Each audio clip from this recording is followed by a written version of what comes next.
Stacy DeGrandchamp, a 17-year-old high school student from Fort Wayne, dreamed of attending Ball State University to pursue a career in computer technology. As an only child raised by a single mother, Stacy was described as confident, beautiful, and popular. However, her popularity often led to jealousy from others. On August 15, 2002, Stacy attended a party with approximately 20 people. Tragically, the night took a devastating turn when a fight broke out outside the house, leaving Stacy severely injured. She was rushed to the hospital but passed away shortly after. It took 17 years to solve the case, as witnesses were initially unwilling to come forward. In the spring of 2002, Stacy met Brandon Muff, a recent graduate of Fort Wayne High School, at a party. Brandon, who was in his early 20s, had a rebellious bad boy persona that Stacy found irresistible. She quickly fell for him and started spending time with his circle of friends. This group included girls Amanda Richards, Whitney McGee, and Holly Boisvert, who often hosted gatherings at Holly's house. Her home, which included a pool, became a popular hangout spot as her father gave the teens free rein. While Stacy appeared to fit in with the group, her presence reignited old tensions between her and Holly. The conflict between Stacy and Holly traced back to middle school. At an 8th grade pool party at Holly's house, she had mocked and splashed Stacy in front of others, causing Stacy to leave the gathering embarrassed. Although the two seem to have made up over time, old grudges resurface when Stacy joins Holly's group of friends as Brandon's girlfriend. Holly had previously dated Brandon, and while their relationship had ended, she still had lingering feelings for him. Stacy's budding romance with Brandon upset Holly, leading to renewed friction. However, this time Stacy did not let herself be intimidated like before. By the summer of 2002, the tension between Stacy and Holly had escalated. Holly began spreading rumors about Stacy, turning others in the group against her. At the same time, Stacy's relationship with Brandon started to unravel. Realizing she was on the wrong path, Stacy made a pivotal decision just weeks before her senior year of high school. She broke up with Brandon, distanced herself from his crowd, and began focusing on her future. She cut ties with most of the group, apart from a new friend she had made that summer, Abby Oswald. Determined to turn her life around, Stacy began preparing for the college years ahead. Abby, a friend of Brandon, met Stacy through him. On August 15, 2002, they spent the day together. They decided to go to the mall, as Abby was shopping for a prom outfit. Later, Abby suggested they attend a party at Brandon's house, where he lived with his roommate, Justin. Stacy was hesitant at first, but Abby convinced her to go. Around 9:30 p.m., they arrived at the house. Shortly before 11 p.m., the Fort Wayne Police Department, along with firefighters and paramedics, responded to a 911 call from the Guthrie Street area. Earlier, in the early evening, the police were called due to complaints about loud music and a small party. However, they left without further intervention. This time, when emergency responders arrived, they found a young woman lying in the driveway, bleeding from her chest. She was rushed to a trauma center in Fort Wayne, but her injuries proved fatal. Abby later explained to detectives what had transpired. When she and Stacy arrived at the party, Brandon and a woman, Holly, were sitting together on the porch. Stacy confronted Holly, questioning her presence. The argument quickly escalated into a physical fight. They pulled each other's hair, punched, kicked, and rolled on the grass. At one point during the fight, Stacy gained the upper hand and kicked Holly in the head or face. Suddenly, Stacy appeared to lose strength and went limp. At that moment, Brandon intervened. He grabbed Stacy by her ankles and dragged her toward the trash cans. Once in the yard, she managed to stand up and stagger down the driveway, but only a few seconds later, she passed out. Brandon went to check on her, lifted her shirt, and noticed that her bra was soaked in blood.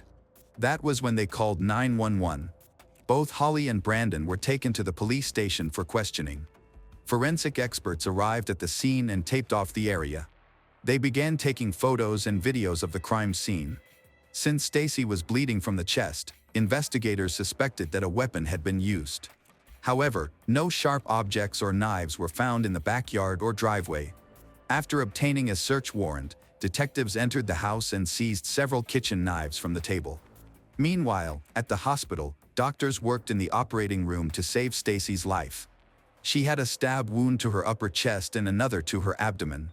Despite their efforts, she succumbed to her injuries. With her death ruled a homicide, the Fort Wayne police began an official investigation. At the station, Holly provided her version of events. She claimed she had no part in Stacy's injuries, stating that they had only argued and fought. Holly denied having a knife and suggested that Stacy might have fallen onto glass in the trash can. Brandon was also interviewed, and his blood-stained shirt was collected as evidence. He claimed he had pulled Stacy by her ankles to break up the fight but didn't realize how hard he had been pulling.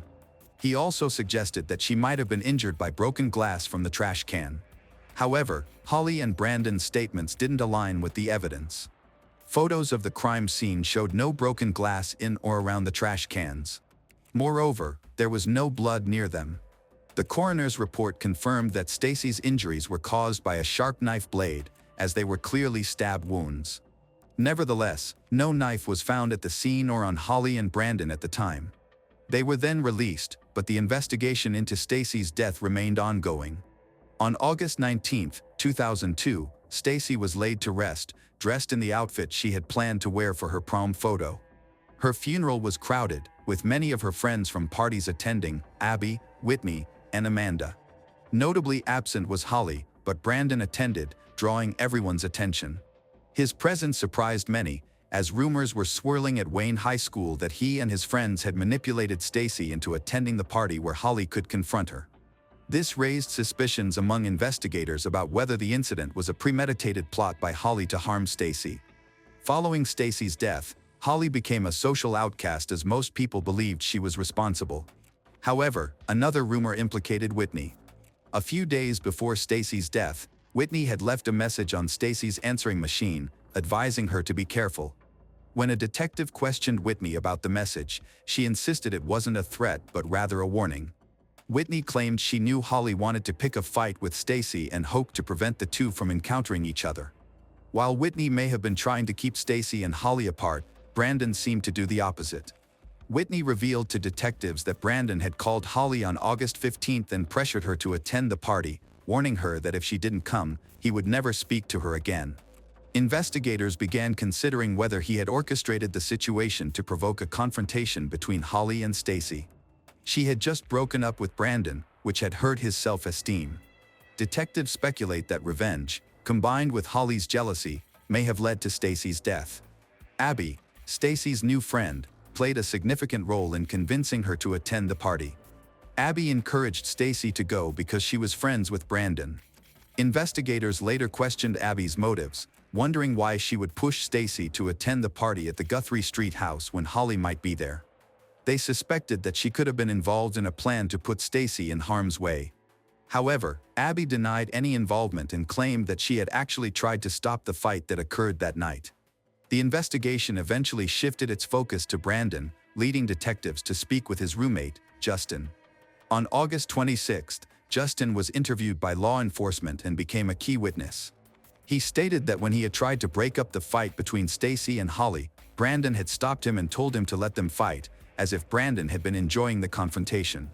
He also revealed that Brandon later asked him to tell the police that Holly hadn't done anything and that Stacy had simply fallen. This statement made detectives extremely suspicious.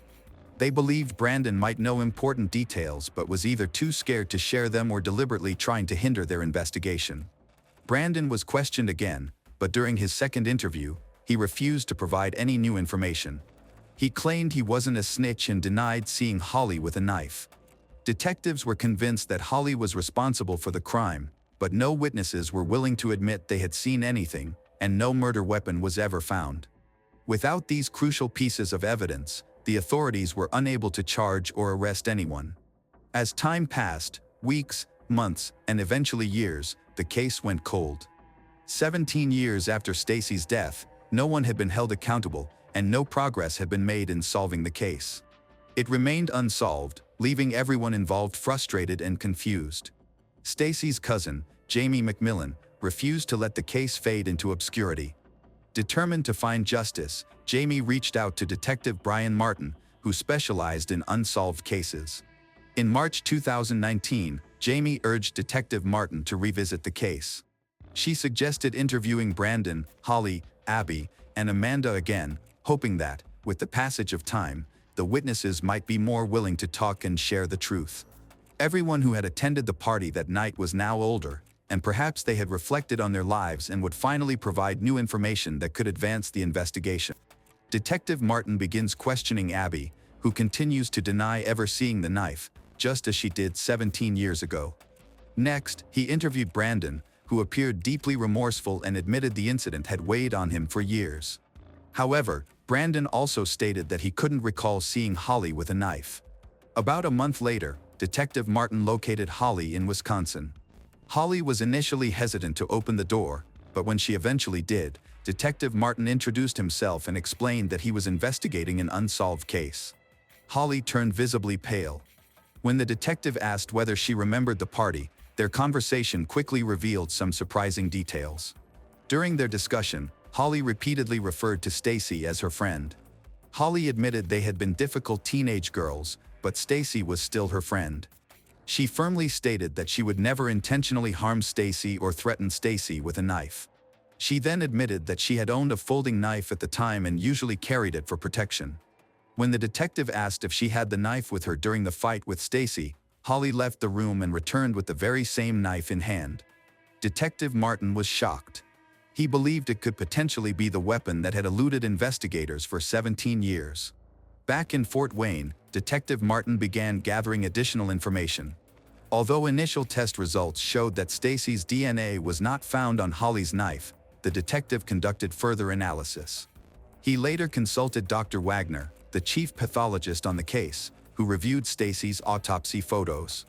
Wagner concluded that the knife was consistent with the stab wounds Stacy had suffered. On March 25, 2020, Holly, who was now 33 years old, was arrested. After years of silence, Amanda, a friend and the main witness, finally decided to speak up. She had been with Holly the night of the party and revealed that Holly had a knife with her that evening. She recalled Holly bringing the knife along when they arrived at the house and asking Amanda to hold it in her purse. Later, as she and another friend, Whitney, were preparing to leave, Holly asked for the knife back. Amanda saw nothing unusual about this and handed it over. As Amanda and Whitney were leaving, Stacy arrived at the house. Although Amanda remained silent for nearly 2 decades, her testimony could have helped the police solve the case much sooner. With Amanda's statement and additional evidence, authorities were able to reconstruct the incident leading up to Stacy's death. At the center of this tragic story was Brandon, a former graduate of Fort Wayne High School. He was the quintessential bad boy and, despite his flaws, attracted Stacy. Their relationship marked a turning point in Stacy's life, as she became involved with Brandon's social circle, a group known for their partying. Holly, who had dated Brandon before Stacy, still harbored feelings for him. Her lingering affection, coupled with Brandon's manipulative tendencies, deepened her resentment toward Stacy. He enjoyed the attention and often fostered rivalry between Holly and Stacy, which fueled his ego. This animosity came to a head on August 15, 2002. Stacy had received an invitation to a party despite her friends' concerns about its location. She chose to attend anyway. When she arrived, she found Holly with Brandon, further escalating the tension. An argument broke out and quickly turned violent. When Holly realized she was losing the fight, she stabbed Stacy twice with the knife. After years of investigation and consultation with Stacy's family, the Allen County Circuit Court offered Holly a plea bargain. She confessed to stabbing Stacy, which caused Stacy's death, and insisted that neither Brandon nor anyone else was involved. She acted alone. On January 14, 2022, Holly Boisvert was sentenced to 25 years in prison as part of the plea agreement, with 5 years suspended and 3 years of probation. Accounting for the time she has already served in credits for good behavior, she could be released as early as 2030. In 2012, a 17-year-old girl named Jessica Evans was living with her mother, Chris. Just before summer vacation, she met 22-year-old Jacob Wheeler, who had recently moved across the street to his brother's house. They connected at a party and quickly developed a bond. Jacob was a quiet country boy who had recently returned from a 3-year stint in Iraq. Although he was 5 years older than Jessica, Chris felt reassured and trusted him. On August 26, 2012, Jessica asked Chris for permission to join Jacob on a night fishing trip at the Little Wabash River, a popular location. Initially hesitant, Chris eventually agreed after Jessica persuaded her, but insisted that Jessica be careful and return home by 5 a.m. She assured her mother that she understood and would return to her sister Megan's house at that time to babysit her nephew Miles.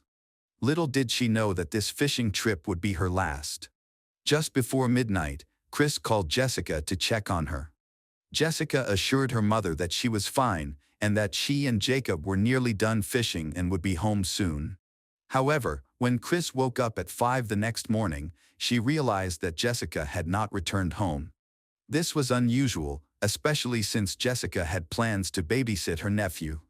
Concerned, Chris tried calling Jessica's cell phone, but there was no answer. She also sent text messages that went unanswered.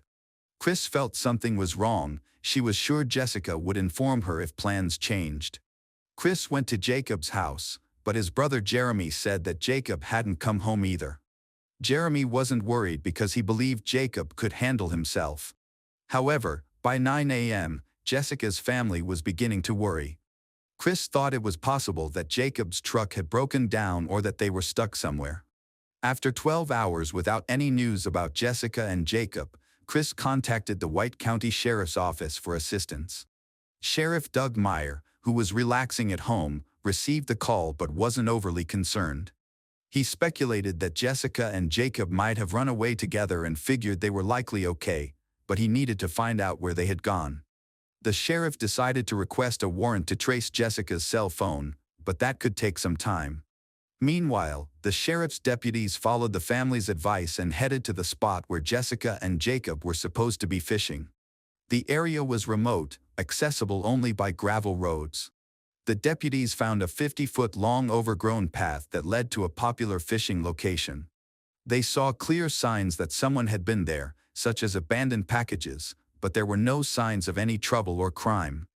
An extinguished campfire was present, but the area was clean, and Jacob's truck was missing. However, the sheriff's intuition about Jessica and Jacob led him to believe that nothing serious had happened. It seemed like they were simply hanging out together. Eventually, the sheriff obtained records from Jessica's cell phone carrier to help track her phone. They discovered that the phone's signal was coming from a tower near the campground area where she and Jacob had been fishing. This indicated that Jessica's phone was still active and nearby, which contradicted the sheriff's assumption that she had simply run away. If Jessica and Jacob were still there, why weren't they answering their phones? Investigators began to worry that they might be stranded, injured, or worse. News of Jessica and Jacob's disappearance quickly spread through Norris City, raising alarms in the community. Some speculated that they had just run away, but Chris was confident that Jessica would not do that. Upon learning that Jessica's cell phone was still in the vicinity of the fishing site, the sheriff's office felt a growing sense of unease about the situation. At dawn the following day, officers from the White County Sheriff's Office, along with neighboring law enforcement and many volunteers, returned to the fishing area to search for any traces of Jacob and Jessica. Their families also joined in the search. However, after 3 hours, they had no leads. Neither Jacob nor Jessica nor their pickup truck was found. The pickup must have been at the scene if something had happened to them. But what if they had discarded their phones and fled? If they had indeed left together, they would eventually create an electronic footprint. The police also checked their bank card usage to see if there had been any transactions but found no activity. While there were no significant findings in the bank statements, one clue emerged from Jessica's phone records. The police were aware of the midnight call from Chris, but Jessica had another phone conversation shortly after, around 12:30 a.m. on Sunday night. Investigators identified the person she spoke with as a young man named Ron Wooderson. His name was familiar to the police due to his past legal issues, raising their suspicions about his involvement. Consequently, they decided to interview Ron to understand the details of their conversation. Sheriff's deputies met with Ron and asked him about his last interaction with Jessica. He eventually acknowledged that he called her late at night, stating he was at a party with friends. Ron claimed he wanted Jessica to join him at the party, but when she mentioned she was busy fishing, Jacob, her boyfriend, grabbed the phone. Ron explained that Jacob had explicitly prohibited him from calling Jessica, which led to a heated argument, primarily fueled by Jacob's anger over Ron contacting his girlfriend. The deputies recorded the names of other party attendees and verified Ron's alibi. They found that everyone else confirmed he did not leave the party after the call. By the end of the day, search volunteers were ready to go home without any leads. However, one of Jacob's friends, while riding an ATV, discovered a pickup truck hidden in the woods behind an old farmhouse, about 2 miles from where Jacob and Jessica had been fishing. It turned out to be Jacob's truck. The situation quickly became distressing when they found a woman's body in the back of the truck, shot twice in the head. Her condition raised further alarm. She was partially clothed, with some of her clothes strewn on the ground nearby. Investigators suspected that more than just a murder had occurred. The victim had no identification, but in such a tight-knit community, that was not a significant issue. Some of the investigators recognized Jessica from her entire life, and it became clear that they had just discovered her body. The discovery of Jessica's body marked a turning point. This suggested that she may have met with a man before her death and may have fought back. Authorities hoped that the coroner could obtain DNA evidence from the crime scene. The police searched the area around the pickup and found shell casings that matched the 2 wounds on Jessica's head. The casings were located on the right side of the truck, next to a large bloodstain, indicating that Jessica had been shot at that location. As investigators examined Jacob's pickup truck, which was filled with fishing gear and personal belongings, they noted that Jacob was missing. A crucial clue emerged when they discovered blood in the driver's side cab of the truck. Blood samples were sent for DNA testing to determine whose blood it was and to locate Jacob. Law enforcement began to consider Jacob as a potential suspect, questioning whether he was a victim himself or if he was responsible for Jessica's death.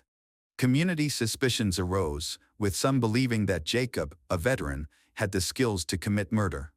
Speculation swirled that a late-night phone call from Ron might have triggered a violent reaction from Jacob. Investigators grew increasingly concerned about Jacob's mental state, particularly if he felt he was losing Jessica. The day after Jessica's body was found, the police obtained a search warrant for Jacob's brother's house, suspecting that Jacob might be hiding there. Although they didn't find him, they discovered that one of his guns was missing. Jeremy, Jacob's brother, said there was no reason to worry. Jacob had simply taken the gun for a fishing trip, which he considered normal. However, investigators became concerned when they learned that the missing gun was a .22, matching the shell casings found at the crime scene. Despite this, Jacob's family insisted he was innocent, believing that he would have put his life on the line to protect Jessica if she had been in danger. As the week went by, the search for Jacob intensified. Police from multiple counties joined forces, deploying search teams, K-9 units, and aerial surveillance to locate him. The White County Crime Suppression Unit even offered a $2,000 reward for information leading to Jacob's capture. This reward prompted several calls to the sheriff's office with tips, but one was particularly noteworthy. An employee at a gas station located 12 miles from where Jessica's body was found reported seeing Jacob buy a pack of cigarettes on Sunday night, about a day after he and Jessica disappeared. The employee noted that Jacob was wearing a camouflage hooded sweatshirt and recalled seeing an ID card in his wallet that appeared to belong to Jacob Wheeler. This made Jacob the primary suspect in Jessica's case. As time passed, it seemed increasingly likely that Jacob was on the run. Investigators visited the gas station to review surveillance footage, where they spotted a man in a hooded sweatshirt who partially obscured his face and avoided looking directly at the camera. Although it was a warm night and would have been uncomfortable in such attire, it was difficult to confirm with certainty that he was Jacob. The man quickly purchased cigarettes and left the store. While the footage from one camera did not reveal his face, a second camera outside captured him getting into a car driven by a woman, a person one of the sheriff's deputies recognized. Police quickly went to the woman's home, where they saw the car from the gas station video parked nearby. When questioned by investigators, the woman admitted to driving the man to the gas station but insisted he wasn't Jacob, claiming he was her boyfriend instead. This left the identity of the man in the video as a dead end, and all police attention turned back to Jacob.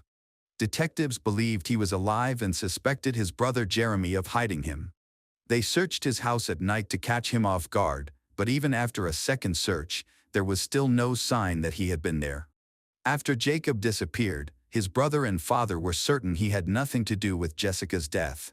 His father, Harold, was determined to prove his son's innocence. He believed he was searching for Jacob's body, not the body of his son.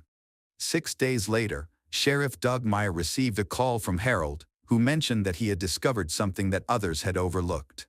He believed he saw car parts in a wooded area just a quarter-mile from where Jacob and Jessica were camping. Investigators decided to follow up on this lead and found some car parts, specifically pieces that belonged to the fender of a pickup truck. The area where the parts were located showed damage to the trees, indicating that a pickup truck had driven into the woods and through the trees, causing damage. However, it was clear that these were not Jacob's truck. While the connection to the crime was unclear, the discovery piqued investigators' interest as they had no other leads. One of the car parts had a serial number, which the police were able to look up online to determine the specific model of the pickup truck. In a small town, it's relatively easy to track down such a vehicle. One of the sheriff's deputies was familiar with a man named Danny Costin, a 36-year-old electrician from White County, who drove a similar truck. But could he be involved in a violent crime? Danny had never caused trouble, had no criminal record, and was a well-known member of the community. Investigators decided to visit his workplace to speak with him. They found his pickup truck in the parking lot, which had considerable damage consistent with the parts discovered in the woods. As the investigator examined the pickup truck, Sheriff Doug Meyer questioned Danny about the damage. Danny explained that he had gone fishing on the Little Wabash River but had difficulty launching his boat because he was very drunk. He couldn't remember much from that night, but he did recall that it had been around 1 a.m. on the same night that Jacob and Jessica went fishing. He insisted that he didn't see anyone else in the area during his time there. Meanwhile, investigators made a significant discovery. They found a considerable amount of blood in the back of Danny's pickup truck. He was visibly shocked when they informed him about it. The sheriff advised Danny that if he had anything to share, he should do so now. Danny then revealed that he had been in the woods that night and had witnessed Jacob attack Jessica twice. However, this account did not clarify why there was blood in his truck. Forensic analysis confirmed it was human blood. Investigators took Danny to the police station for further questioning. He reiterated that he was drunk, went to the Little Wabash River, and encountered Jacob and Jessica. He mentioned that Jacob had gone into the woods, leaving him alone with Jessica. Danny claimed that Jessica had come on to him of her own accord. He said they went to his truck and parked 2 miles away behind an abandoned farmhouse. According to him, they had consensual intimate contact until Jacob found them in the dark. An argument broke out between Jacob and Jessica, during which Jacob attacked her. Danny stated that he felt scared when Jacob approached him, leading to a struggle during which the gun went off, injuring Jacob. He claimed this shot was accidental. In a panic, he placed Jacob in the back of his pickup truck, worried that no one would believe his story of self-defense, so he concealed the body where it wouldn't be found. Danny provided detailed information about where he had left Jacob's body. The police were skeptical of Danny's story, as it did not align with Jessica's character. His account of how Jessica willingly came with him, only for Jacob to show up unexpectedly, seemed implausible. Ultimately, it was determined that he had attacked Jacob, thus confirming the suspicions held by Jacob's family. Consequently, Danny Costin was arrested.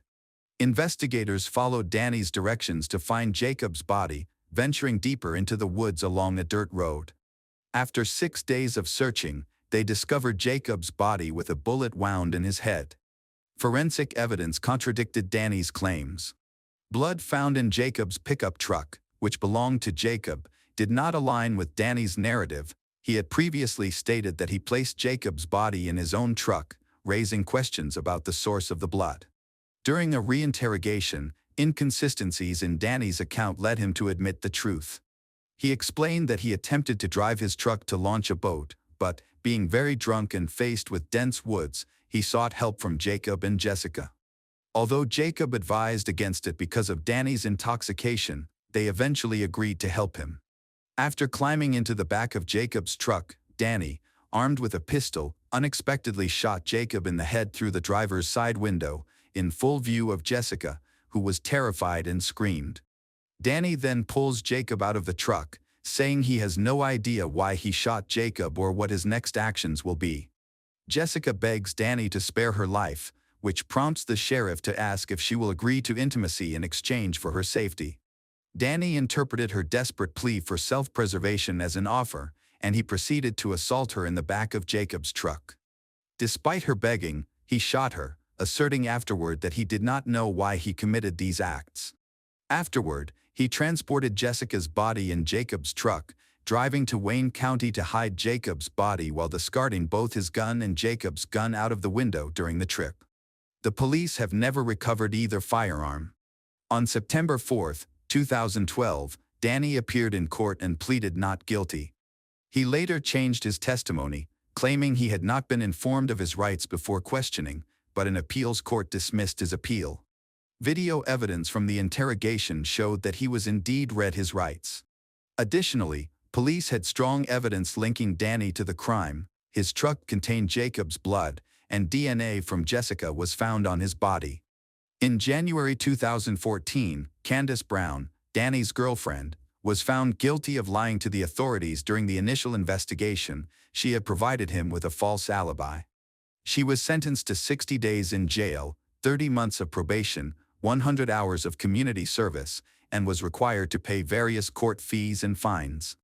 On August 20, 2013, Danny Costin was convicted and sentenced to 53 years in prison. Judge Tom Foster stated he was constrained by the plea agreement between the state and defense but believed Danny deserved a harsher sentence. Danny had agreed to waive a jury trial in return for lesser charges and a potentially reduced sentence if found guilty.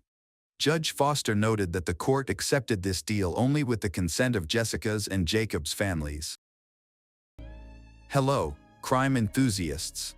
Are you ready for another chilling investigation? The case of Sandra Razzo. Sandra Razzo was a friendly and optimistic woman who always persevered. She lives in the town of Palace Park in Florida, USA, and aspires to build a career in the film and modeling industry. Anyone who has met her once realizes that she possesses all the qualities necessary to achieve this goal: an attractive appearance, a well-proportioned body, and charisma. Sandra began her modeling journey during her school years. She was actively involved in sports, particularly weightlifting, maintained her figure, and always dressed impeccably. During the day, she searched for modeling jobs, while at night, she worked as a bartender in a nightclub in Tampa, where she lived with her family. Sandra had always wanted to create a family and form meaningful relationships. Her attractive appearance draws the attention of many people, but finding the right partner is not easy. She set high standards, making it difficult for anyone to meet her expectations. At 37, she was divorced and living with her teenage daughter, Giovanna. She maintained a friendly relationship with her ex-husband and shared custody of their daughter. However, she is not willing to lower her standards in her search for happiness. Eventually, she met Timothy Alvin Tracy Humphrey, a tall and athletic man who stood nearly 190 centimeters tall.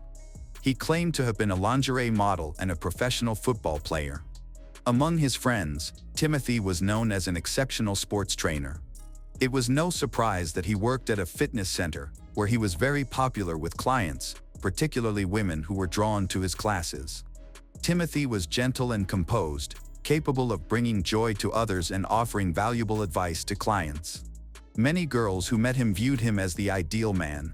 Sandra felt the same way when they first encountered each other at the nightclub bar where she worked.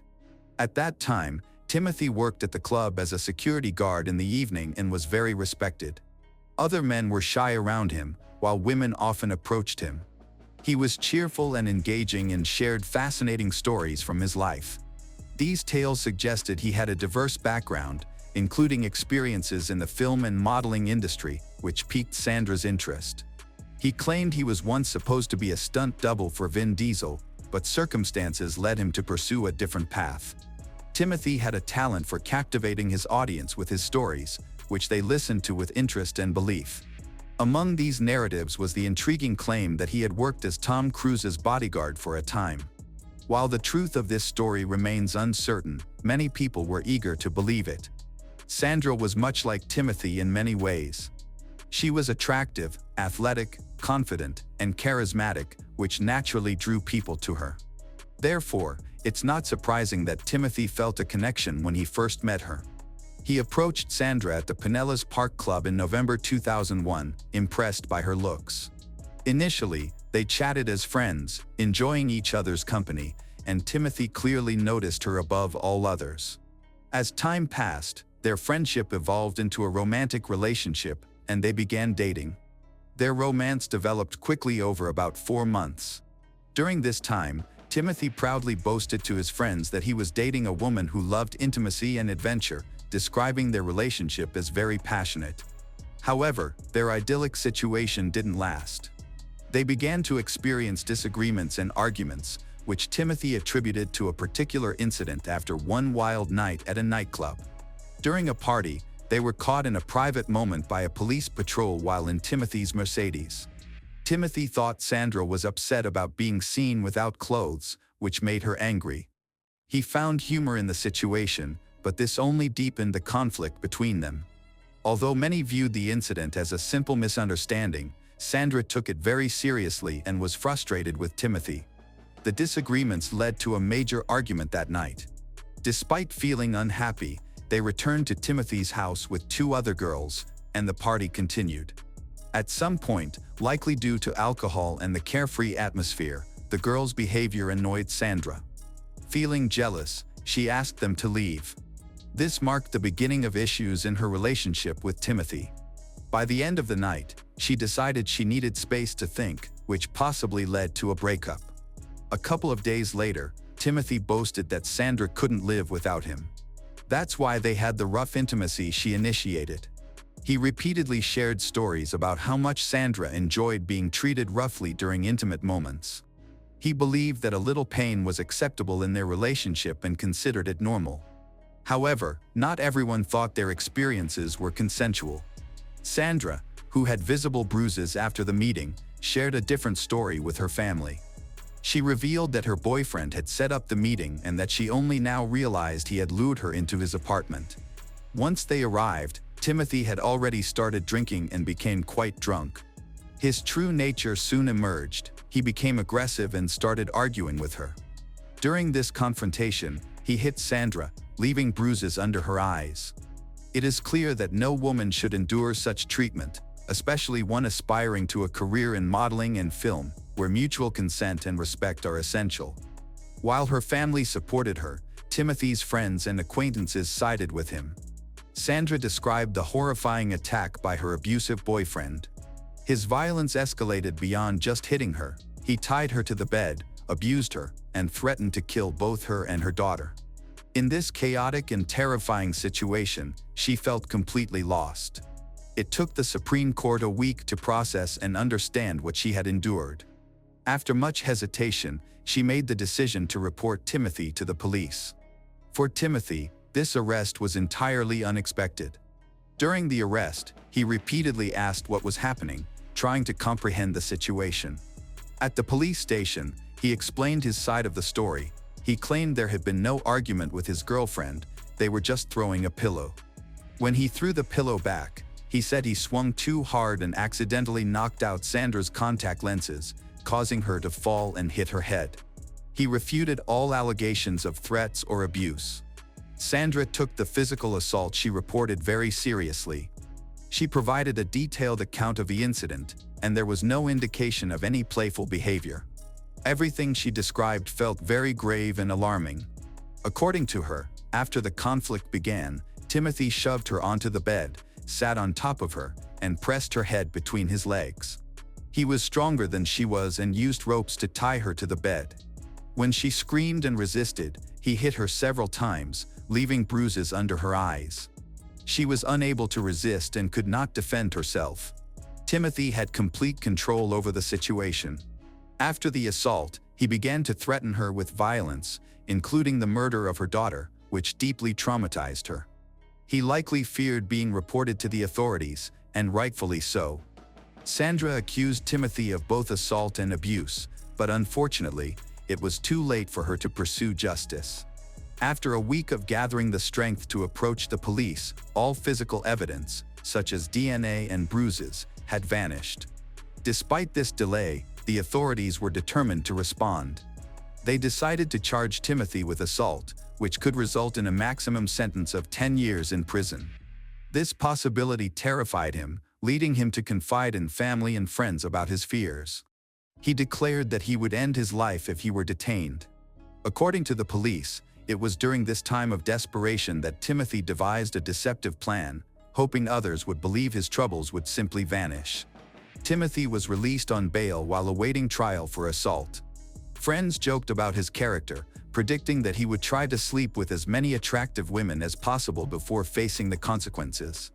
However, by the fall of 2002, things took an unexpected turn. During this time, Timothy met a young girl named Ashley Laney, who had just graduated from high school. At 19, she fit Timothy's preferred type. She was not overly bold or flashy. He saw her as a quiet, somewhat shy person when they roller skated together. They discovered they shared similar musical tastes. Ashley worked with a friend at an ice cream shop right across from the gym where Timothy was a trainer. He soon realized that the girl he had casually encountered at the skate park was working just a short distance from him. Timothy later admitted that he visited Ashley's shop on purpose because he found her charming, attractive, and lively. However, the odd thing was that Ashley differed significantly from Timothy's usual preferences. Most of the girls he was used to were dancers or barmaids from the clubs where he worked part-time as security, or gym-goers who were bold and self-assured. Ashley was a bright girl with ambitions, studying hard and planning to attend college. However, her family life was far from perfect. She was shocked to discover that her father had spent most of his life in prison for various crimes, only to be briefly released before returning to jail for new offenses. Ashley lived with her mother, who struggled with alcoholism and often lashed out physically when under the influence. Additionally, her mother frequently brought home unsavory partners, which deeply affected her. Her friends believed these traumatic experiences contributed to her feelings of insecurity and vulnerability. Despite her challenges, Ashley longed to find a good partner. She was flattered by the attention of an older man named Timothy and quickly became close to him after he expressed interest. Within a month, they were living together. During this time, Ashley continued to work, selling ice cream alongside her best friend, Charlie Williams. Charlie soon noticed negative changes in Ashley's behavior and suspected that Timothy was having a harmful influence on her fragile state of mind. Ashley became increasingly withdrawn, avoiding those around her. It seemed as though a manipulator had taken control of her life. Despite this, Ashley felt content in her relationship and had no intention of changing it. In fact, she started to distance herself from her close friends and took a new job. Only 2 of her old friends remained in contact with her. One of them joined Timothy at the gym, and eventually, they decided to start their own personal training business for athletes. In public, Timothy acted like a man deeply in love with Ashley, constantly expressing his genuine feelings and serious intentions. However, Ashley's friend Charlie suspected that this was all a facade. She heard rumors about Timothy being unfaithful and noted that he did not make much of an effort to hide his flirtations. This led to persistent gossip about his involvement with various women at the bar. Charlie tried several times to discuss her concerns with Ashley, believing that the situation was unhealthy. Under the influence of a manipulator, Ashley could be putting herself in danger. Ashley ignored any evidence against her boyfriend, Timothy, and fully trusted him. Charlie thought Ashley was simply in love. Unfortunately, Charlie's attempts to help her were unsuccessful, and they began to drift apart, just as Ashley's relationships with others in her social circle did. By the spring of 2003, almost everyone had distanced themselves, leaving only Timothy. He told Ashley that he was facing a serious prison sentence. At the same time, he convinced Ashley that his ex-girlfriend, Sandra, was lying when she said she couldn't live without him. This manipulation gave him considerable power over Ashley. After that moment, Timothy decided to turn Ashley against Sandra. It wasn't difficult for him to do, especially given Ashley's sincere feelings and her reliance on him for support. The breakup with Timothy meant that Ashley would have to return to the trailer park to live with her mother, a prospect she dreaded more than anything. She wanted to avoid going back to the terrible past she had fought so hard to escape.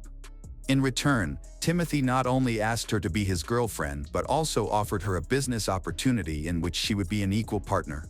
This made Ashley financially and emotionally dependent on him.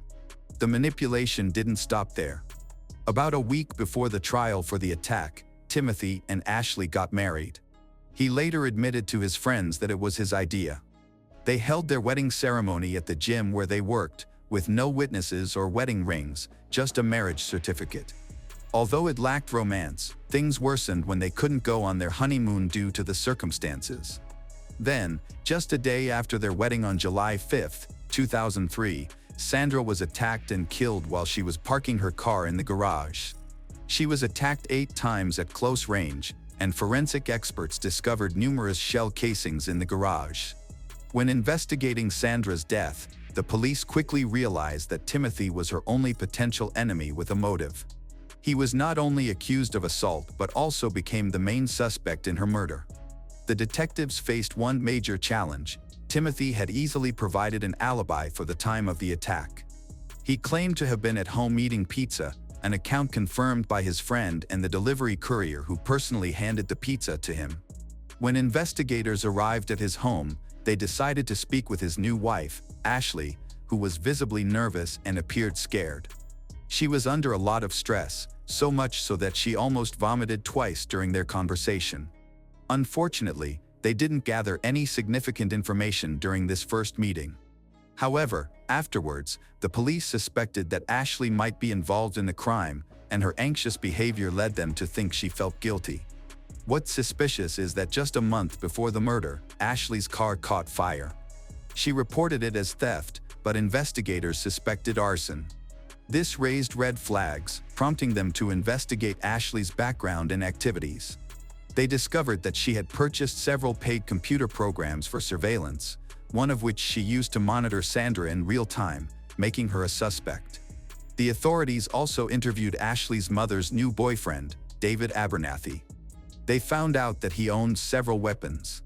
While a weapon he had previously owned was missing, he had lent another weapon to Ashley shortly before the attack. Furthermore, he still had ammunition for this weapon, which ballistics tests showed matched the shell casings found in Sandra's garage. More evidence supporting the suspicions continued to emerge. Ashley's mobile phone signal was detected near Sandra's house shortly before and after the murder, suggesting that she was present at the scene of the crime. With this evidence, the police arrested Ashley for first-degree murder. She maintained her innocence, claiming she didn't know Sandra, and requested a lawyer. Initially, she appeared confident and did not break under interrogation. However, after 3 weeks in jail, she confessed to attacking Sandra. Ashley revealed that her actions were driven by fear that her husband Timothy would be imprisoned. However, the investigation uncovered that the attack was not impulsive. It was the result of a detailed and planned murder scheme, which included multiple attempts.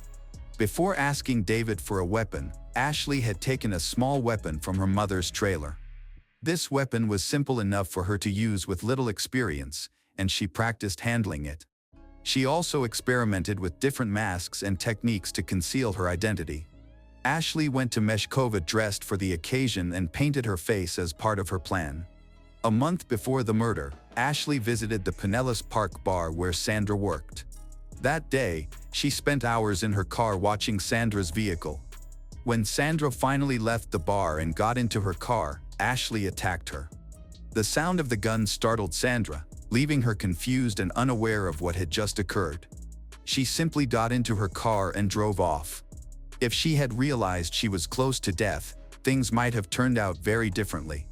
In a common mistake made by inexperienced killers, Ashley accidentally shot her own car's mirror because she misaligned her aim. After that, she set her car on fire outside the city and reported it stolen to the police. She then gave some wallpaper to her mother. Following the wedding festivities, a new stage of her conspiracy began. The day after her wedding, Ashley returned to the parking lot of the bar where Sandra worked. This time, armed with a weapon, she fell asleep and missed the moment Sandra got into her car. However, she noticed Sandra's black BMW leaving the lot and, determined not to fail again, followed Sandra's home. There, she attacked Sandra just as she parked in Sandra's garage and was still seated in her car. Timothy was suspected of being involved in a conspiracy, but he claimed to be completely shocked by the events. He insisted that he was unaware of any plan to attack Sandra. However, the detectives believed it resembled a contract killing, suggesting that Ashley had been manipulated into committing the crime rather than motivated by money. Timothy had a strong motive for the murder, which raised further questions.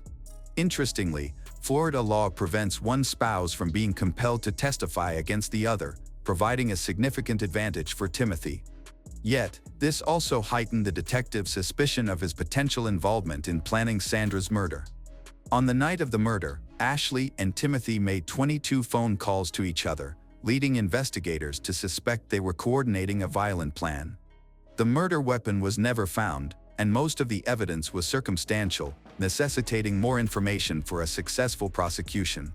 As detectives dug deeper into Timothy's background, they discovered that his claims of a successful career were false. In reality, he had no modeling contracts and was a convicted felon with a criminal record that included theft and violent offenses against the wives of one of the undercover agents they employed. Controversy surrounded Sandra's murder, along with the rumors about it. Timothy hinted at key details multiple times and even threatened that if the client reported to the police, there would be serious repercussions. He was arrested and charged with first-degree murder, but he maintained his innocence. In February 2006, just before Timothy's trial began, the prosecutor took advantage of Ashley's vulnerability. They offered her a plea deal to testify against her husband, which would ensure she avoided the death penalty and possibly received a lighter sentence of around 25 years in prison. She accepted the deal, which became a crucial part of the prosecution's case against him. During the trial, the prosecution portrayed Timothy as a manipulative individual who coerced a young and vulnerable Ashley into committing a crime. She detailed the extent of Timothy's control over her life, explaining that she couldn't leave their home without his permission and had no freedom to make friends without his consent. Over time, his possessiveness escalated into emotional and physical abuse. He would hit her, regularly threaten to kick her out of the house, and on several occasions, he caused injuries that made her lose consciousness. Despite this, she feared losing him and didn't want to return to her mother's home, where she felt conditions were even worse. At one point, Ashley realized that the only way to keep Timothy was to eliminate Sandra. This idea didn't come out of nowhere. Her husband had mentioned it after she expressed her desire to get rid of Sandra. He even created a plan for the murder that involved disguises and a weapon. After a failed first attempt, he became furious and threatened Ashley, saying that if she didn't get rid of Sandra, the source of his frustration, he would send her back to her mother in the trailer park. Ashley felt she had no choice. Ashley arrived at Sandra's house at 11:22 p.m. She jumped out of the car and rushed to the garage. Inside, she smashed the car window with a weapon. When Sandra saw her, Sandra began screaming. Without any hesitation, she attacked Sandra multiple times. After confirming that Sandra was dead, she called her husband, Timothy, to inform him that everything was taken care of. He instructed her to dispose of the evidence and to contact him again afterward. Ashley complied. During the trial, she claimed that her motive for the murder was love and the fear of losing Timothy. Timothy maintained his innocence and portrayed Ashley as a manipulative person. He claimed that the idea to kill Sandra was Ashley's and that he had tried to dissuade her from going through with it. However, no one believed him since Sandra's murder clearly benefited him. He wanted to eliminate a witness to his prior attack so that no one could expose him. Timothy attempted to challenge the evidence against him, claiming he was completely opposed to any harm Ashley wanted to inflict but had agreed to help gather evidence against Sandra. He intended to use that evidence to coerce Sandra into not testifying, hoping that this would allow him to remain free. He explained that the phone calls made before and after the massacre were part of the romantic phase of their relationship, during which they communicated frequently when they were not together. However, this claim was contradicted by evidence showing that on other days, their phone activity was minimal, despite his supposed deep feelings. Furthermore, he continued to express his feelings for other women. He formed relationships with different girls both before and after his marriage. The jury deliberated for 4 hours before reaching a verdict, in which they found Timothy Alvin Tracy Humphrey guilty of first-degree murder. 2 days after the sentencing, he returned to the courtroom to hear the decision. He was sentenced to life in prison without the possibility of parole. Sandra's mother expressed satisfaction with the verdict, believing that it served justice and was a harsher punishment than that of the death penalty. Later, Timothy attempted to appeal the verdict but was unsuccessful. He is still incarcerated, and his wife, Ashley Laney, is also serving a sentence. On March 10, 2006, Ashley was sentenced to 25 years in prison as part of a plea deal with the prosecution. She will be 46 years old when she is eligible for release in 2028. Hello friends. Welcome to our channel. Today we're going to take a look at another horrible case with you. The case of Nolan Buchanan. California is known for its beautiful natural attractions, particularly in El Dorado County, which borders Nevada and is close to the well-known Lake Tahoe. In this rural region lies the small town of Greenwood, home to over 1,000 residents. Tourism is one of the main economic sectors here. On the morning of Sunday, September 13, 2015, everything seemed normal until an urgent call to 911 reported a large fire in the forest area. Immediate action was necessary to prevent the fire from spreading. Firefighters quickly arrived at the scene and began extinguishing the fire, but the flames rapidly surged to heights of 33 feet. Fortunately, there was a stream nearby that helped extinguish most of the fire. The next step was to check the area to ensure that no one was injured and to assess the damage. During the survey, it was found that a small building measuring about 55 square meters had completely burned down, with only the foundation remaining. What caught the firefighters' attention was a strange smell that was later identified as the smell of burning flesh. Initially, the firefighters considered the possibility that a pet might have been trapped inside the house, but they quickly ruled this out when they found a human skull and a burnt rib cage. Sadly, it became clear that the fire had claimed someone's life. The grim discovery was promptly reported to the police, who faced a challenge.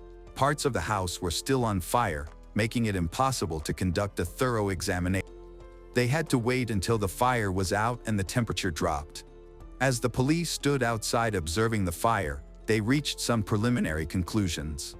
They determined that the house was clearly not the owner's official residence since it was situated in a remote and isolated area. Additionally, the house was very small, measuring less than 60 square meters, and it was likely a vacation home. Through their ongoing surveillance, the police suspected there might be more victims beyond the remains they had found, but they could not confirm this. To gather more insights, they decided to examine the nearby area. The total area associated with the house was 8 hectares and was owned by someone. On the property, they discovered a large trailer and an old pickup truck, which were registered to a company. They were able to check the license plates to identify the vehicle's owner, who might have been in the house during the fire. The search was quick, revealing that the truck and trailer belonged to a company called Buchanan Construction, owned by an individual named Adam Buchanan. Adam lived 250 kilometers, 155 miles, away, which is about a 3-hour drive. This information supported the police's suspicion that the house was merely a vacation retreat for those looking to escape the city. However, it remained to be determined who had been inside, Adam himself or someone else.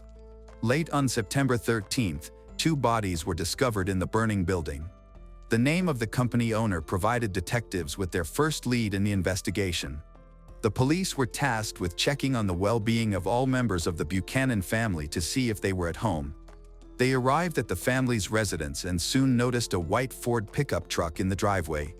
A young man named Nolan Buchanan emerged from the house, surprised to see the uniformed officers, and asked about the reason for their visit. The police did not disclose the reason right away, wanting first to determine who else was home. Nolan announced that he was Adam's son from Adam's first marriage. He stated that his father, Adam, had gone to the country estate with his fiancée, Molly, and their 8-year-old son, Gavin, for a short vacation, and they planned to return that evening. The officers needed to identify the bodies found in the house, as they might belong to the Buchanan family members. Nolan stated that there should have been 3 people in the home, but only 2 bodies were found in the debris. To determine the identities, further examination was required, but the wreckage was still too hot for a thorough inspection. The next day, September 14th, the El Dorado County Police planned to speak with Nolan again to gather more information about the victims of the fire. The officers met with Adam's parents, who expressed their concern that their son, the owner of the burnt house, had not reached out to them. During their conversation, it became apparent that Adam, who had some experience with repairs, had been working on fixing the house. Although the building was connected to a generator, there was no electricity at the time of the incident. However, there were gas cylinders present, suggesting that the fire could have started accidentally or been set intentionally. Both possibilities remained open. Afterward, the police continued to search the forest area and gathered some evidence, though it was insufficient to advance the investigation. They could only access the ruins of the burnt house on September 15th. Investigators hoped that the objects discovered inside would provide crucial information for understanding the incident that occurred there.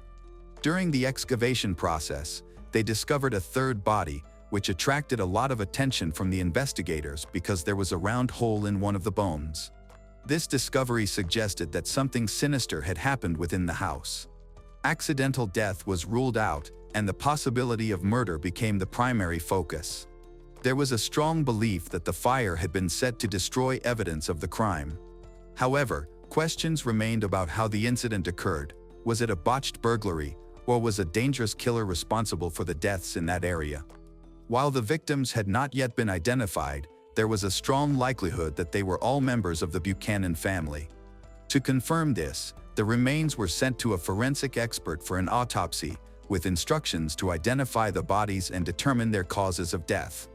It was discovered that one victim had been attacked in the torso, and another victim had a bullet fragment found in their vertebra.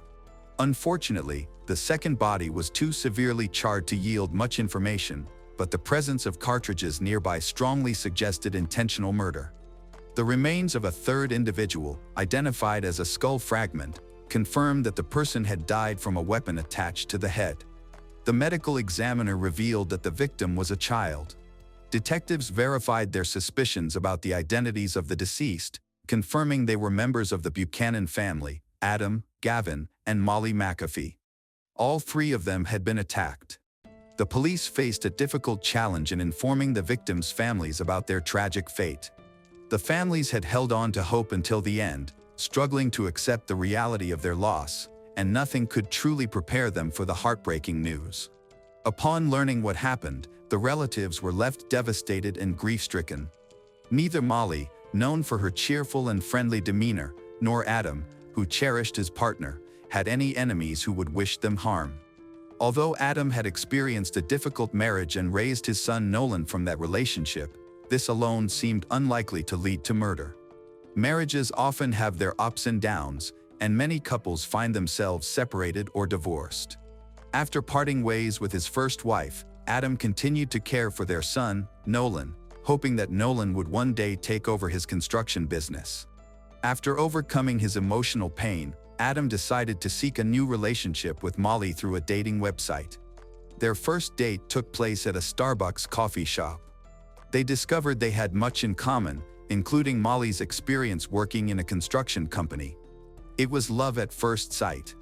Adam wasted no time in inviting Molly to move in with him, and she happily agreed. Their life together blossomed, and for 10 years, they enjoyed a deep and fulfilling partnership. Both of them dreamed of having a child.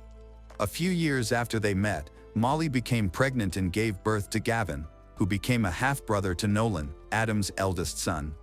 It seemed like a perfect family picture. However, family members noticed that their relationship was not as stable as it appeared. Adam and Molly often argued. Although Molly never filed for divorce, she would occasionally take their son and stay at her parents' house for a few days. It was also revealed that Adam and Molly liked to hunt near their country home, Since both owned weapons, investigators speculated that during one of their arguments, one of them might have grabbed a weapon, leading to a tragic outcome. The investigation raised concerns. If the tragedy stemmed from a conflict between the couple, there should have been a weapon found next to one of the bodies. The police carried out a thorough search of the scene to find the weapon involved in the incident.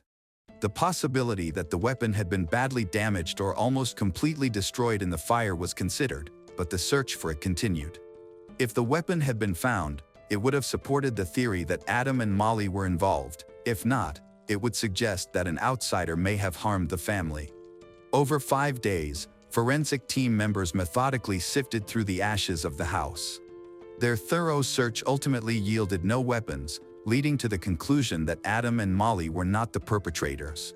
It was also clear that 8-year-old Gavin was innocent, indicating that a fourth person was involved in the incident.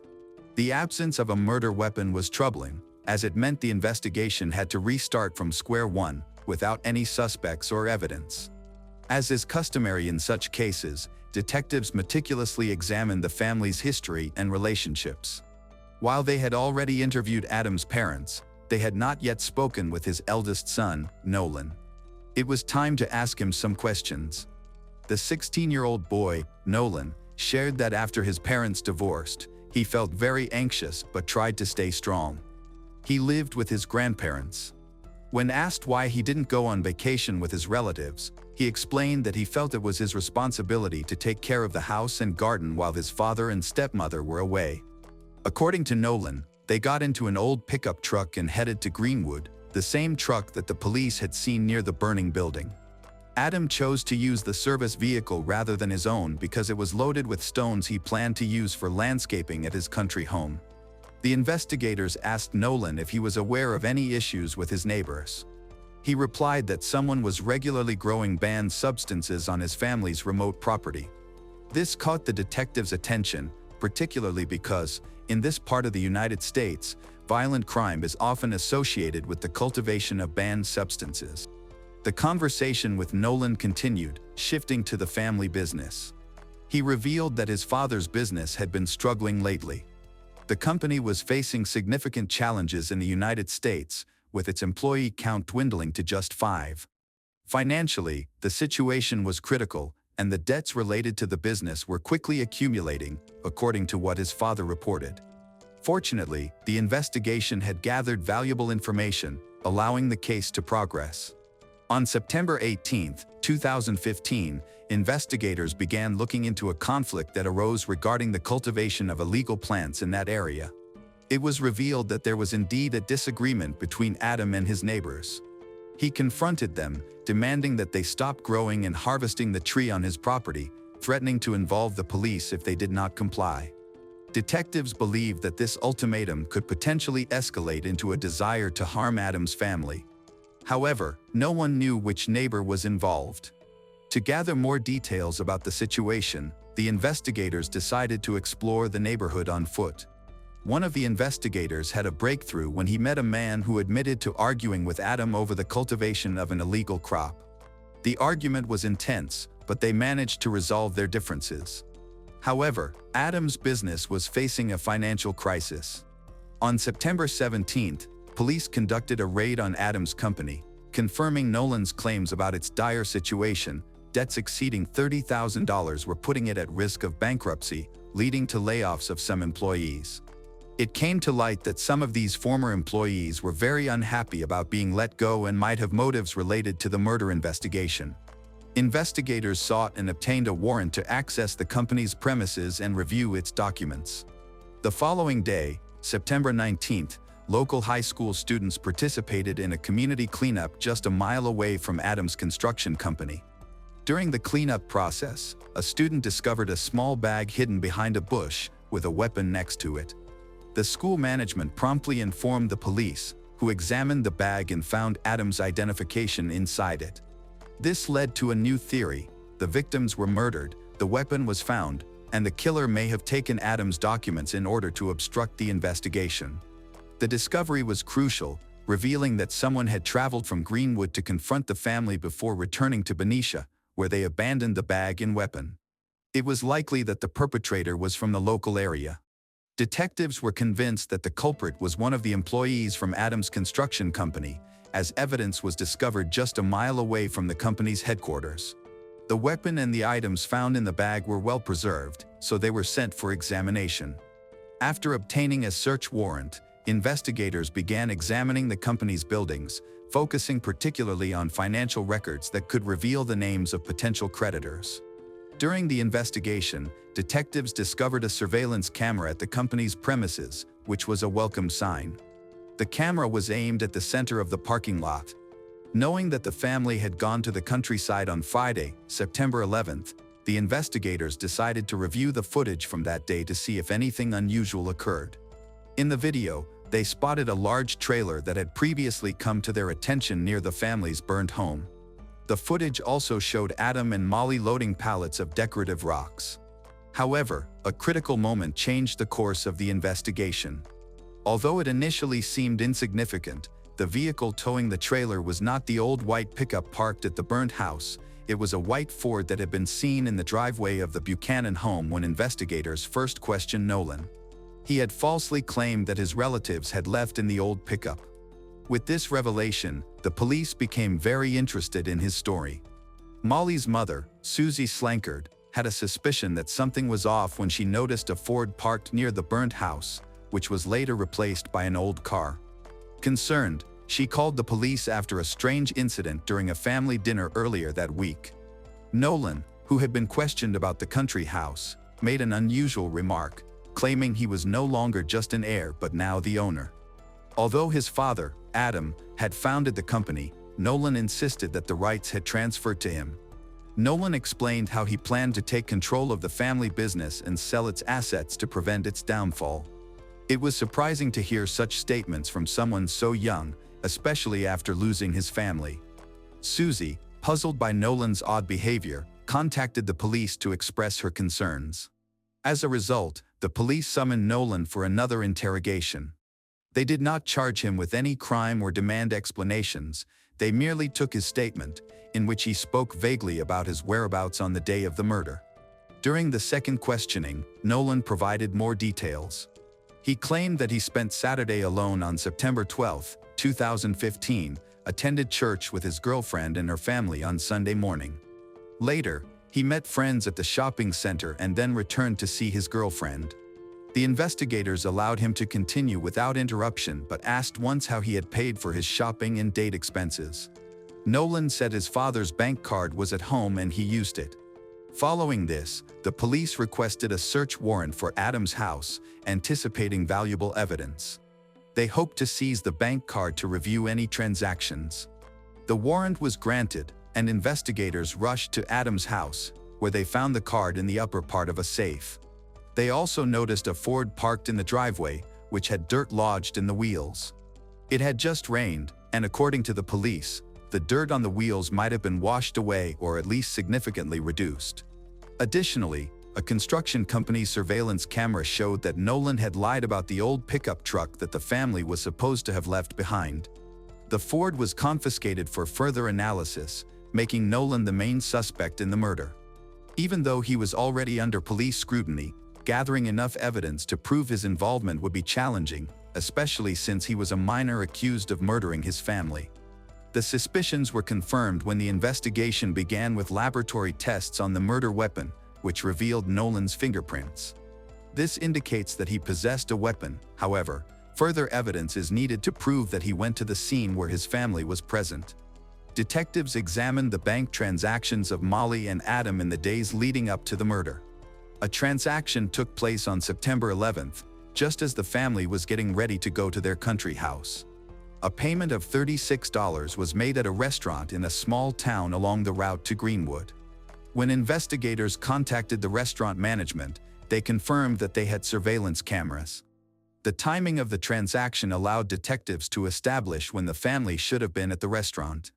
In the video footage, they identified the same white Ford towing a large trailer, which had been seen at the crime scene and had been searched and confiscated a few days earlier.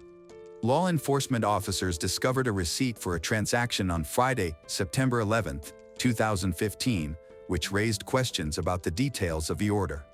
The receipt indicated that several sandwiches and 4 drinks had been purchased. Since the Buchanans were a group of 3, the question arose, why would they order 4 drinks? Investigators collected the bag and other trash found in the car to reconstruct the menu associated with the receipt. They also reviewed the trash discovered earlier in the investigation in front of the vacation home. Upon comparing their findings, investigators confirmed that the Ford pickup truck had indeed been in Greenwood. The next bank card transaction occurred on Saturday, September 12th, at a vending machine in a bar approximately a 30-minute drive from Greenwood. As in the first case, investigators visited the bar to review the surveillance footage. The video clearly showed Molly, as well as a woman nearby withdrawing $40 from an ATM to cover expenses. It was clear that Molly and Adam were present, as their car was visible in the footage outside the bar. This was significant because it confirmed that Adam had his bank card with him that evening, and it remained with him throughout the weekend. After determining the time Molly and Adam left the bar, detectives tracked their route. A restaurant along the way had a camera facing the highway, making it a valuable resource. Investigators reviewed the footage and verified that the Ford truck was headed toward Greenwood around 2:30 a.m. It was widely accepted that Adam and Molly were in the vehicle. However, at 3:30, the same pickup truck was noted returning. Detectives became convinced that, at that moment, Nolan was in the car, driving home after committing the act of killing his family and disposing of their bodies. On September 13th, new transactions were reviewed, including purchases at McDonald's and gas stations. The records indicated that there was no food for 4 people in the paid order. It was noted that the Ford was still parked near the burned house and was driven by Nolan. The detectives checked with the bank and confirmed that only 1 card had been issued in Adam's name. It was clear that this card had been used between September 11th and 13th in Greenwood. With solid evidence in hand, the detectives returned to question Nolan, who was still in high school at that time. Nolan was called out of class for questioning. He said his father had left his bank card at home and had driven to a country house in an old pickup truck, not the Ford he was driving. Faced with the evidence, he fell silent, realizing that the police had caught on to him. After a tense silence, Nolan was officially arrested for the crime committed at the Greenwood house. In November 2015, Nolan was charged with the premeditated murder of his father, Adam, his stepmother, Molly, and his younger brother, Gavin. The defense quickly appealed to a juvenile court to have the case dismissed in Nolan's favor. The legal proceedings in adult court lasted 2 years, and in 2017, they received a response to their request. The ruling confirmed that Nolan would be tried as an adult, even though he had not yet turned 18 at the time of the crimes. The hearings were highly emotional as Nolan claimed he wasn't the killer. He insisted that his father was responsible and that he was merely defending himself. This shocking statement surprised not only the police but also the families of both Adam and Molly. Nolan said he was resting at their family's Greenwood home on September 12th, while Gavin was sleeping in a bed nearby. They both suddenly woke to loud noises and screaming. At that moment, Nolan noticed a weapon aimed at Gavin, and then a shot was fired, killing his younger brother. In a state of panic, Nolan lunged for the weapon. Miraculously, he managed to push the attacker away, take control of the weapon, and attack the man twice. Only after the attack did he realize that the person he was confronting was his father. Understanding the gravity of the situation, he then poured gasoline from a car onto the house and set it ablaze to make it look like nothing had happened. He subsequently left Greenwood in the family's white Ford. However, this account was challenged by a forensic expert, who noted that a bullet impact found on a fragment of Gavin's skull indicated that a shot was fired at nearly a 90-degree angle. The prosecution concluded that Nolan, left alone at home while his parents were at a bar, waited for their return before killing both of them. Evidence suggests he killed Adam first, followed by Molly. Afterward, Nolan took his stepmother's bag and set the house on fire. On Sunday, he spent the day with his girlfriend to establish an alibi. However, the motive behind his actions remains unclear, as he has not confessed. Some speculated could be related to money. Perhaps he thought he could manage the family business better than his father. On July 13, 2018, After 2 hours of deliberation, the jury found Nolan Buchanan guilty of murdering Adam, Molly, and their son Gavin. He was sentenced to 150 years in prison but will be eligible for parole after serving 25 years. The Nolan Buchanan case is a tragic and mysterious story that leaves many questions for the residents of Greenwood and the Adam and Molly families.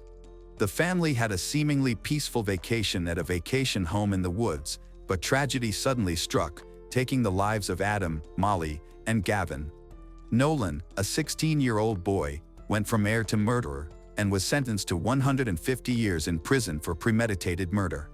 The true motive behind this brutal act remains a mystery known only to Nolan. However, he has chosen to keep it a secret, leaving behind loss and sorrow for those left behind. Thank you for following this story. Please share your thoughts and don't forget to check out the next episodes on our channel. See you again. At first, building a business together seems ideal. There's trust, less risk of betrayal, and profits stay within the family. However, what happens when a small venture rapidly expands into a multi-million or multi-billion-dollar empire? The case of Andreen was complicated and unsettling. She went missing from her own home, and few believed she was still alive. However, without a body or strong evidence against the suspect, the investigation stalled. Months went by with no progress. The suspect seemed likely to go free. Just when it seemed all hope was lost, a local rancher made a shocking discovery that changed everything. Andreen McDonald, born Anderson, was born on September 23, 1989, in Port Antonio, Portland, Jamaica. Her parents were Jamaicans who immigrated to the United States. She is the second of 3 daughters.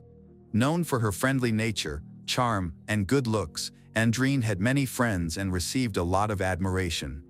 While in high school, Andreen formed a close friendship with Andre McDonald. Andre was also born and raised in Jamaica. He was the only child of Marina and Everton McDonald. His parents eventually separated while Andre was still in school, and his father moved to the United States, where he remarried another woman. In the early 2000s, Andre moved to Florida to live with his father. He attended the International Technical University and earned an engineering degree. Instead of following a career in engineering, he chose to enter the military, signing a contract and serving in the U.S. Armed Forces. Throughout his military service, Andre and Andreen maintained regular contact through calls, messages, and visits whenever he returned to Jamaica to see his mother. Their relationship deepened over time, evolving into a meaningful, long-term partnership, and they realized they couldn't imagine life without each other. After graduating high school, Andreen moved to the United States to be with Andre. About a year later, they had a small wedding with only their closest family and friends. Shortly after their marriage, Andre was transferred from sunny Florida to Lackland Air Force Base in San Antonio, Texas. He quickly began planning for their future, and Andreen enrolled at the University of Texas to pursue a degree in economics. In 2013, they welcomed their daughter. Around the same time, they started a business by opening their first. The assisted living is called Starlight Homes. The venture quickly gained popularity, leading them to open a second facility in another city soon after. Within a few years, their network of assisted living was generating substantial income. While Andre continued his military career and traveled frequently for work, Andreen took charge of managing their multi-million-dollar business's daily operations. They purchased a beautiful home with a pool in an upscale neighborhood in Behar County, owned several luxury vehicles, and planned to expand their business into nearby states. In 2016, after her father's passing, Andreen brought her mother from Jamaica to live with them. Her mother helped around the house and cared for their daughter when both parents were busy. A few years later, they bought her a small, comfortable house nearby and gifted her a personal vehicle. In early 2019, 37-year-old Andre, a major in the U.S. Air Force, chose to move to the reserves. He wanted to stay in San Antonio to spend more time with his family and get more involved in their flourishing business, easing the workload for his wife, Andreen. Their company, which consisted of a network of assisted living facilities, was thriving and had grown across the state to be worth nearly $1 billion. From the outside, the McDonald family seemed to have it all: success, wealth, a bright daughter, and a successful business. However, beneath this facade of prosperity, tensions were starting to rise, issues unknown to most people. On Friday, March 1st, 2019, 29-year-old Andreen did not show up for work, and her phone was turned off. This was very unusual for her. Concerned, her assistant and close friend, Carol, reached out multiple times but couldn't get in touch. Eventually, Carol and two colleagues decided to visit the McDonald home to check on Andreen. After knocking for a long time without an answer, Carol refused to leave and began walking around the house to investigate. In the backyard, she discovered something troubling, a charred spot with a zipper partially sticking out of the ashes, suggesting someone had been burning clothes. But who would do such a thing, and why? Nothing else appeared suspicious from the outside. When Carol pulled on the back door and found it unlocked, she stepped inside cautiously. She called out for Andreen and Andre but got no response. The house was eerily quiet, as if they had just stepped out. In the bathroom, she spotted odd streaks on the light switch that appeared to be dried blood, along with dark stains on the floor that raised alarm bells. Carol recorded her observations on her phone and contacted the local authorities to report her findings. Officers arrived quickly and began searching the home. Their discoveries heightened the concerns. The carpet in the master bedroom had been scrubbed with a strong industrial cleaner, leaving a lingering chemical smell. There were faint blood spots on the floor and a smear on the doorframe. Detectives thought this could be the scene of a serious crime, but the minimal blood left some hope that Andreen might be alive. Andre was unreachable by phone, and his location was unknown. Initially, the whereabouts of their daughter were also uncertain, but authorities soon confirmed she was safe at her paternal grandmother's house. All three of McDonald's vehicles were present, two were parked outside and the third, a Chevrolet Malibu, was in the garage. The car caught the officers' attention because it was covered in dust, indicating it had likely been on dirt roads recently, with small gravel stuck in the tires. Although there were no clear signs of damage or blood, the state of the car raised suspicions. While investigators were still inspecting the house, the homeowner, Andre, suddenly appeared at the front door. He appeared anxious and confused about the police presence on his property. When questioned about his whereabouts and what had happened, Andre stated that he had spent the night looking for his wife. He mentioned several hospitals he had visited to check if Andreen had been admitted. A follow-up confirmed that Andre had indeed gone to those hospitals. Additionally, at one of the hospitals, when the staff mentioned that someone with the last name McDonald had been checked in, Andre reportedly turned pale, stepped back, and quickly left without realizing it was just another person with the same last name. From the beginning, Andre's actions raised red flags. The officers decided to question him to hear his side of the story. Andre explained that he and Andreen had a domestic argument, so he left the house to calm down. When he came back, she was not there. He mentioned that he tried calling her multiple times, and when she didn't answer, he took their daughter to his mother's house and kept looking for Andreen. It was hard to track his movements because his phone had been turned off since the night before and stayed off until he returned. When the officers asked why his phone was off, Andre changed his demeanor and said he wouldn't answer any more questions without a lawyer. At that point, investigators realized something was off. However, without strong evidence, they had to release him after the first interview. He was given a travel restriction order and placed under discreet surveillance at his home.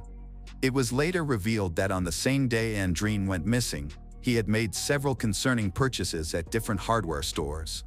He paid in cash for items such as a shovel, large heavy-duty trash bags, a small hatchet, work gloves, duct tape, and fire starter fluid.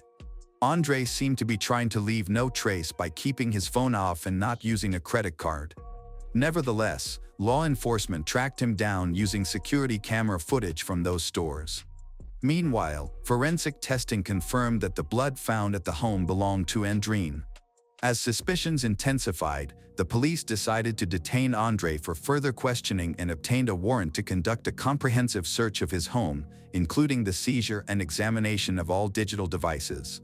During a brief period when he went missing, Andre returned home but left almost immediately, unaware that officers were tracking him. He stopped at a gun shop, where he bought a large-caliber handgun and a substantial amount of ammunition, paying in cash. Strangely, after completing the purchase, he turned and walked out of the store, leaving the firearm and ammunition on the counter. His demeanor appeared disconnected, his eyes were vacant, and his movements erratic, suggesting a loss of touch with reality. However, experienced officers suspected this behavior was an act, possibly a prelude to a future defense claiming mental instability. Andre was arrested as he exited the store, and he did not resist. Formal charges were filed against him. During a physical examination, investigators discovered fresh scratches on his hands and forearms, which appeared to be fingernail marks. Although Andre could not provide a clear explanation for these injuries, those present recognized the likely cause, a struggle. Nearly 48 hours had passed since Andreen was last seen. The increasing circumstantial evidence made it hard to believe she might still be alive. A large-scale search effort was launched, involving law enforcement, volunteers, and hundreds of concerned citizens. Teams searched the areas around San Antonio, particularly the rural parts of Bexar County, hoping to find clues to advance the investigation. Sadly, they found nothing useful, neither in the fields, wooded areas, nor urban zones. Even a thorough examination of the digital devices taken from the home, including a phone and tablet, did not produce any promising leads. However, when investigators conducted a second, more thorough search of the vehicles and garage, the case changed dramatically. They found newly purchased tools and supplies that matched items Andre had bought at several hardware stores. Then, in the trunk of Andre's Porsche Macan, they discovered a shovel wrapped in plastic. The shovel had strange dark stains on it and several long strands of hair attached to it. Forensic analysis confirmed that the blood and tissue on the shovel matched Andreen's DNA. The hair strands were also hers. However, the handle had been wiped clean of fingerprints. When questioned, Andre claimed he had never seen the shovel before and suggested that someone must have planted it in his car. Despite the growing evidence against him, Andre posted bail, set at $2 million, which he paid immediately, allowing for his swift release. Once home, he did not join the ongoing search for Andreen. He maintained his story that they had an argument, he left to calm down, and when he returned, Andreen was missing. Andre claimed he tried to contact her afterwards, sending both voice and text messages. Some of these messages, which were found on his phone, contained emotional appeals, telling her their daughter was crying and urging her to come home. All of these messages were sent around midnight, after which his phone was turned off again. As the investigation into her disappearance continued without any leads, detectives decided to look into the McDonald family's background. They quickly discovered that their seemingly perfect relationship was misleading. In reality, their marriage was under significant strain for quite some time. Although they had built a successful business together that was growing rapidly and generating good income, most daily operations were handled by Andreen, especially while Andre was serving in the military. During Andre's 6-month deployment in Alabama in 2016, their emotional distance increased. Just before he was scheduled to return home, Andreen messaged him suggesting that they should go their separate ways and that he didn't need to come back. When Andre returned, he found out that while he was away, Andreen had begun a relationship with other man, Aubin Hall, whom she had known since her childhood in Jamaica, also her ex-lover. She even has a tattoo on her arm that is the letter A, the first letter of Aubin's name, which she says was a mistake of her youth. Aubin and Andreen reconnected during one of Andreen's visits to Jamaica, leading to a rekindling of their relationship. He started visiting her in Texas, and they decided they wanted to be together, prompting Andreen to file for divorce. Under Texas law, Andreen and Andre were required to divide their assets and business equally, which caused significant disagreement between them. Andreen felt entitled to a larger share because she managed the operations, while Andre argued that everything belonged to him since he had funded the initial startup. About 6 months later, the divorce proceedings were put on hold as they appeared to have reconciled, deciding to give their marriage another chance for the sake of their young daughter. However, despite this outward appearance of stability, underlying tensions remained. Andre had consistently opposed Andreen's trips back to Jamaica because he knew she would meet her former lover, leading to ongoing conflict between them, but Andreen continued to make her own decisions. Carol, Andreen's closest friend and the first to alert authorities after Andreen's disappearance, described Andre as controlling, manipulative. He believed that the business, their home, and even Andreen herself were his possessions, citing that he had brought her to the U.S., helped her gain citizenship, paid for her college education, and financed their first assisted living. Shortly before she went missing, Andreen confided in Carol, saying, "If anything ever happens to her, just know it was Andre." Just 2 weeks before Andreen disappeared, Andre found out that she had secretly registered a new company in her name and moved part of their shared assets into it. This discovery likely felt like a betrayal and may have contributed to the tensions between them.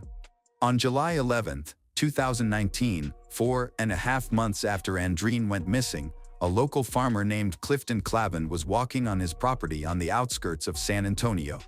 Since the land was only partially cultivated, some areas had become overgrown. While surveying the grounds for future maintenance, Clifton noticed a strong, unpleasant smell that seemed to be related to decomposition.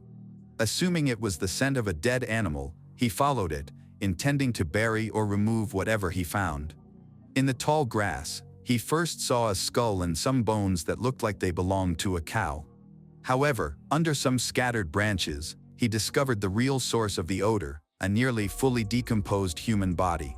Clifton immediately contacted the police. The remains were recovered and sent to a lab for analysis. The body was found unclothed, and while it was confirmed to be a woman, investigators could determine little else initially. Given the circumstances, many suspected that this was Andreen McDonald, and DNA testing later confirmed those suspicions. The medical examiner was unable to determine a clear cause of death due to the advanced decomposition of the body. However, pathologists found injuries including trauma to the jawbone and a fracture at the base of the skull, which matched the type of harm that could be caused by the hammer found in Andre's car. Additionally, much of her hair was missing, which was initially alarming. When the examiners observed partial burns on her right hand, they deduced that someone had tried to burn the body, probably to destroy evidence. As a result of these findings, Andre was officially charged with the crime and taken back into custody. The area where the remains were discovered had been searched several times by law enforcement and volunteers, but the exact location was on private property, behind a fence about 60 feet from the road, making it inaccessible without a warrant. This is why it had not been investigated earlier. When Andre learned that Andreen's remains were found and that evidence indicated she had suffered blunt force trauma, he changed his approach. He informed investigators that he was willing to share everything in exchange for a lighter sentence. After talking with his attorney, Andre presented a revised version of events, painting himself as a victim. He mentioned his wife's infidelity, her attempts to take over their business with her new partner, and his fear that she would take their daughter from him during a divorce. Andre reported that Andreen had recently mentioned ending their marriage again and had allegedly threatened to leave him without anything and take their daughter with her.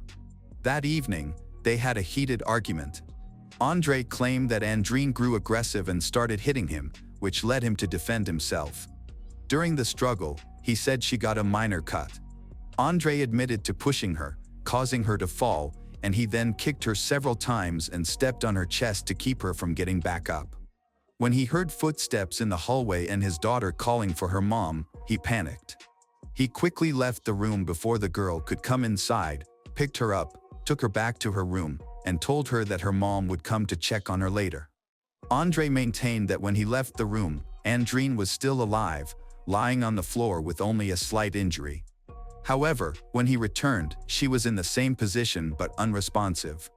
He believed that he might have unintentionally contributed to a fatal outcome by applying too much pressure on her chest during the struggle.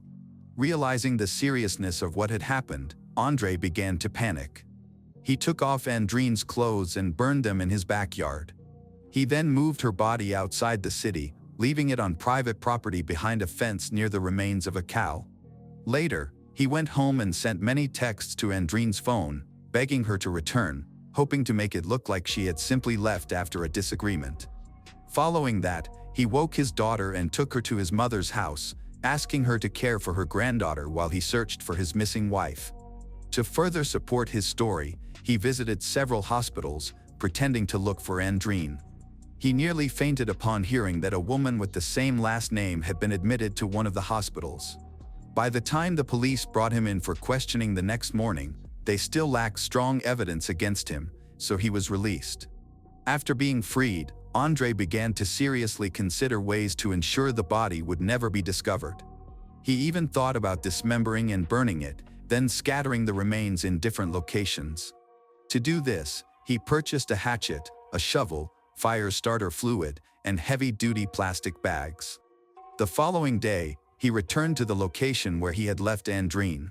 However, when it was time to execute his plan, he could not go through with it. Instead, he poured flammable liquid on her body and attempted to light a fire, but it quickly went out, only burning her hair and partially charring one of her hands. Andre later described the failure as leaving him in a state of utter despair. In a moment of anger, he grabbed an old hammer from his car and struck the body several times before regaining his composure and stopping. He then covered the remains with branches and cow bones. When asked why he visited a gun store, purchased a pistol and ammunition, and then left the items at the counter, Andre stated he couldn't explain his actions. He mentioned that his thoughts were muddled, he hadn't slept for almost 2 days, and he wasn't thinking clearly. The trial faced significant delays, with hearings only commencing in January 2023. The defense team aimed to present Andre as a victim of his circumstances. His lawyers argued that Andreen and her boyfriend were allegedly conspiring to eliminate Andre from their lives to avoid splitting their assets during the divorce. Andre McDonald provided a detailed account of what happened to his wife, but the condition of her body made it impossible to verify his claims. Forensic experts could not determine her exact cause of death or whether her injuries occurred while she was alive or if, as Andre alleged, he hit her with a hammer after she died. What was evident, however, is that for 5 months, Andre stayed silent, trying to conceal the crime and evade responsibility. In February 2023, many were shocked when Andre was acquitted of first-degree murder charges. Instead, the jury convicted him of manslaughter and evidence tampering, resulting in a 25-year prison sentence with the possibility of parole after 15 years. His daughter was awarded to her maternal grandmother. The tragic saga of Andreen McDonald reveals the fragility of trust and the devastating consequences when hidden tensions erupt within a seemingly idyllic life. What began as a shared dream of building a family and a multi-million-dollar empire ended in betrayal, violence, and loss. Andre McDonald's conviction for manslaughter and evidence tampering in February 2023, carrying a 25-year sentence, brought partial justice but left lingering questions about the truth behind Andreen's death. As their daughter finds solace with her maternal grandmother, the McDonald case stands as a stark reminder that even the most prosperous facades can conceal deadly secrets, urging us to confront conflicts before they spiral into tragedy. A girl set out from her home to visit a friend but never arrived. Initially, the police found no clues, and the case went cold. For years, it seemed that the answer was just out of reach, and no one could solve the mystery. Decades later, everything changed when the truth emerged in an unexpected way. Claire Tiltman was born on January 14, 1977, in the small British village of Greenhithe. As an only child, she attended an all-girls school where she made many friends. From a young age, Claire was focused and determined. She aspired to be one of the first female firefighters in the country. During high school, she volunteered at charity events organized by the local fire department, offering her assistance in any way possible. However, she was also committed to earning a college degree before pursuing her dream career. In January 1993, when Claire was 16 years old, she was busy with her final exams and considering her future education. On January 18th, just 4 days after her birthday, she went to a friend's house to discuss college options and potential applications. Claire left home around 6 p.m., informing her mom that she would return in about an hour and a half. However, when that time passed, Claire still had not come back. Initially, Claire's mom suspected that she had simply lost track of time and might have stayed longer at her friend's house. However, when it was past 8 p.m., her concern grew. She called Claire's friend's house, only to learn that Claire had never arrived. Believing that plans might have changed, she began calling some of Claire's other friends, but nobody had seen her that evening. A few minutes later, Claire's mom went outside and encountered a neighbor who informed her about an incident a few miles away. The area had ambulances and numerous police cars. Feeling anxious at the time, Claire's mom went directly to the local police station to report her daughter missing. She gave them a detailed description of Claire, but instead of taking her report, the officers asked her to return home. They mentioned that there had been an incident and that someone would come by shortly to explain the situation. A short time later, police arrived at her door with devastating news that no parent ever wants to hear. Her daughter had been found dead just hours earlier. That evening, two men were driving along a road connecting nearby towns when they noticed a girl kneeling by the roadside. Concerned, they stopped to check on her. As they got closer, they realized something was seriously wrong. She was struggling to breathe and appeared to be unresponsive. One man quickly ran to a nearby pub to call for help while the other stayed with her. Initially, he thought she might have been hit by a car since she was so close to the road. He tried to comfort her, but her condition deteriorated rapidly. Within minutes, she stopped breathing entirely, and when paramedics arrived, it was already too late. Her body was taken to the medical examiner, and the findings were shocking. She had been stabbed 9 times, likely with a large knife, but there were no signs of abuse.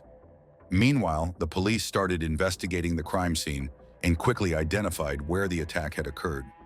Claire was probably ambushed in a narrow alleyway off the main road leading to her friend's house. The nature of her injuries suggested that the attacker approached her from behind. However, there was little else to help the investigation. The alley was quiet, dark, and deserted. There were no security cameras, witnesses, or helpful evidence. One crucial detail stood out. The medical examiner noted the murder weapon was unusually large, too big to be carried casually in a pocket. Detectives suspected that the killer had brought the knife from home, indicating a premeditated plan to use it. News of the murder quickly spread through Claire's village and neighboring towns. That evening, some students were still at school studying for exams when they heard the news on the radio. Initially, the victim's identity was unknown, but it wasn't long before rumors circulated. With no strong leads in the investigation, the police sought help from the public.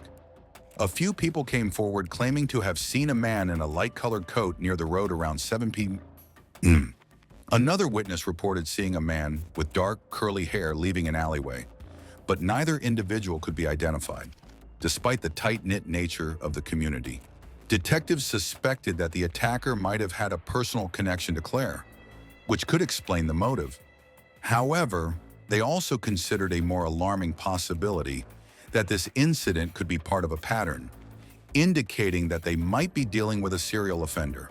In December 1988, 4 years before Claire was murdered, a 27-year-old woman was attacked by an unknown assailant while walking home from work.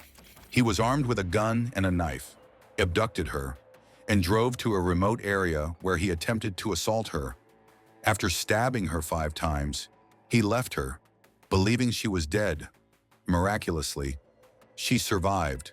Despite her severe injuries and the freezing temperatures, she crawled to a nearby road, where a group of workers found her. She spent 9 days in intensive care, and doctors successfully saved her life. However, the police were never able to identify or capture her attacker. After Claire was murdered, detectives and local residents started to suspect that the same individual might be responsible for both crimes. A few days later, Claire's funeral took place, drawing hundreds of people from the community. Prior to the funeral, her parents spoke to reporters and mentioned that they feared the killer might attend the service. The detectives shared this concern, so they were present at the funeral and carefully noted everyone who attended. However, this effort still did not lead them to the person responsible for her murder. In the weeks that followed, the police continued to question local residents and investigate leads, but they did not find any useful information. Over 2 years passed, and it began to feel like the case would remain unsolved. Gradually, as people stopped discussing what happened to Claire, until one day, everything changed. On October 17, 1995, a local woman was returning home from work when a man attacked her just a few hundred yards from where Claire had been stabbed. The attacker used a knife. When the woman fell and screamed, he fled the scene. Fortunately, she survived despite her injuries. However, detectives faced challenges since the attacker approached her from behind, so she couldn't describe his face or any specific features. Luckily, a witness stepped forward and reported seeing a white Ford Capri nearby. This information allowed investigators to quickly identify the car's owner, a local milkman named Colin. Police remembered that they had previously spoken to Colin right after Claire's murder. He had called them to report seeing a man with dark hair near the crime scene. However, when detectives met with him a few weeks later, his story had changed slightly. Initially, Colin said he was driving on that road around 6:30 p.m., but now he insisted it was closer to 5:30 p.m. Nevertheless, he had an alibi. His mother told the police that they had been driving together and were already home when Claire was attacked. Detectives had more reasons to be suspicious of Colin. He drove a white Ford Capri, which witnesses had also spotted near another attack. Colin was known for wearing a light-colored trench coat, matching the description given by several witnesses from both crime scenes. He also had light-colored hair, and two different people reported seeing a fair-haired man near the alley where Claire was murdered. These factors led detectives to seriously consider him as a suspect and to obtain a warrant to search his home. Police discovered a large knife in the house that matched the wounds of the latest victim. However, that was just the start of their findings. They also found a hidden journal, which contained shocking revelations. In the diary, Colin confessed to attacking a woman in 1988, referring to it as his masterpiece, and claiming it had a 95% success rate. When he learned that the victim had survived, he expressed a desire to do better next time. Additionally, he mentioned an attempt to sneak into a care home to kill someone, but stated that the plan failed. Colin Ash Smith shared some unsettling experiences from his past. He revealed that he admitted to threatening his first victim, warning her that if she reported him to the police, he would harm someone else. Additionally, Colin confessed to a stabbing incident in 1995. He was angry with his girlfriend, believing she was unfaithful. In his rage, he drove around looking for someone to hurt. Initially, he saw a man but thought that would be too risky. Later, he noticed a woman walking alone, stopped his car and attacked her. Afterward, he felt a sense of relief and was indifferent about the woman's fate. The diary revealed his intentions to commit additional murders and mentioned that he had broken into the homes of several women he knew while they were away. When police examined Colin's car, they discovered blood-stained clothes and a torn piece of a tie, which he had used in an attempt to strangle his first victim. This evidence was sufficient to charge him with attacks on both women. Detectives also believed he was responsible for Claire's murder and began investigating for any possible connections. Colin's family was familiar with Claire's family. They both frequented the same community center, a social hub for residents. Remarkably, Claire had celebrated her birthday at that center just 4 days before her death, and Colin had been there the same night. Investigators also noted that Colin attended her funeral. However, despite these connections, there was no concrete evidence linking him to her murder. While Colin was in jail, detectives interrogated him, but he denied any involvement. He did present a theory, suggesting that the killer could be a man who used to play pool with Claire at the community center. Colin claimed that this man left town soon after the murder and that he last saw him at Claire's funeral. Police were able to locate the man, but he did not match any of the witness descriptions of someone seen near the crime scene. In contrast, Colin fit the descriptions perfectly, but the police still lacked sufficient evidence to charge him. Colin was ultimately charged only for the 2 attacks that occurred in 1988 and 1995. In December 1996, he pleaded guilty and received life sentences, with the chance of parole after 15 years. However, investigators continued their pursuit of justice for Claire, seeking any evidence that could strengthen their case against him. Among all the possible suspects, Colin remained the most likely, but there were significant challenges: a lack of physical evidence and his alibi. Colin called the police the day after the murder, claiming he saw a man with dark hair near the scene about an hour later. However, this call contradicted his own alibi because, According to his account, he would have had to be very close to the alley when Claire was attacked. This raised suspicions among detectives. Was his mother lying to protect him? Detectives continued their investigation and eventually revealed the truth. Colin's alibi was entirely fabricated. They found concrete evidence showing that his mother was not with him that evening, indicating that she had lied to protect him. In addition to this, investigators made another unsettling discovery. They learned that Colin's father had disposed of a knife that Colin had brought home after the 1995 attack. He confessed to boiling the knife, taking it apart, and throwing away the pieces just hours before police arrived with a search warrant. As a result, he was sentenced to 12 months in prison. Colin's mother was also involved. She later gave an interview to a local TV station where she claimed it was her idea for her husband to dispose of the knife. She insisted that she believed her son was innocent and was afraid that the police would wrongfully accuse him of someone else's crime. Despite their extensive investigation, police still lacked sufficient evidence to charge Colin with Claire's murder. While he served time for other attacks, detectives continued to explore his background in hopes of finding a connection to the crime, but they came up empty-handed. The only notable find occurred during a routine search of his prison cell, where officers discovered disturbing notes filled with graphic fantasies about women he knew. These notes resembled pages from his old diary and painted a troubling picture of his mindset. After that, the investigation stalled. Claire's parents believed Colin was the murderer, and it weighed heavily on them that the police couldn't charge him. Sadly, Claire's mother died of cancer in 2008, and her father passed away in 2012, so neither lived to see justice for their daughter. In 2013, the case gained public attention again as detectives renewed their efforts to identify the killer. They reached out to the public for any information, and even the Prime Minister supported their appeal. Although many tips came in, none were helpful until a former cellmate of Colin's, Stéphane Dubois, stepped forward with new information. He claimed that Colin had bragged about attacking a girl one day. According to him, Colin recounted seeing her at a crosswalk and described how he suddenly lost control. Detectives quickly noticed an important detail. Claire had been using a crosswalk that led directly into the alley where she was attacked. In contrast, the other two victims had been found far from any crosswalks.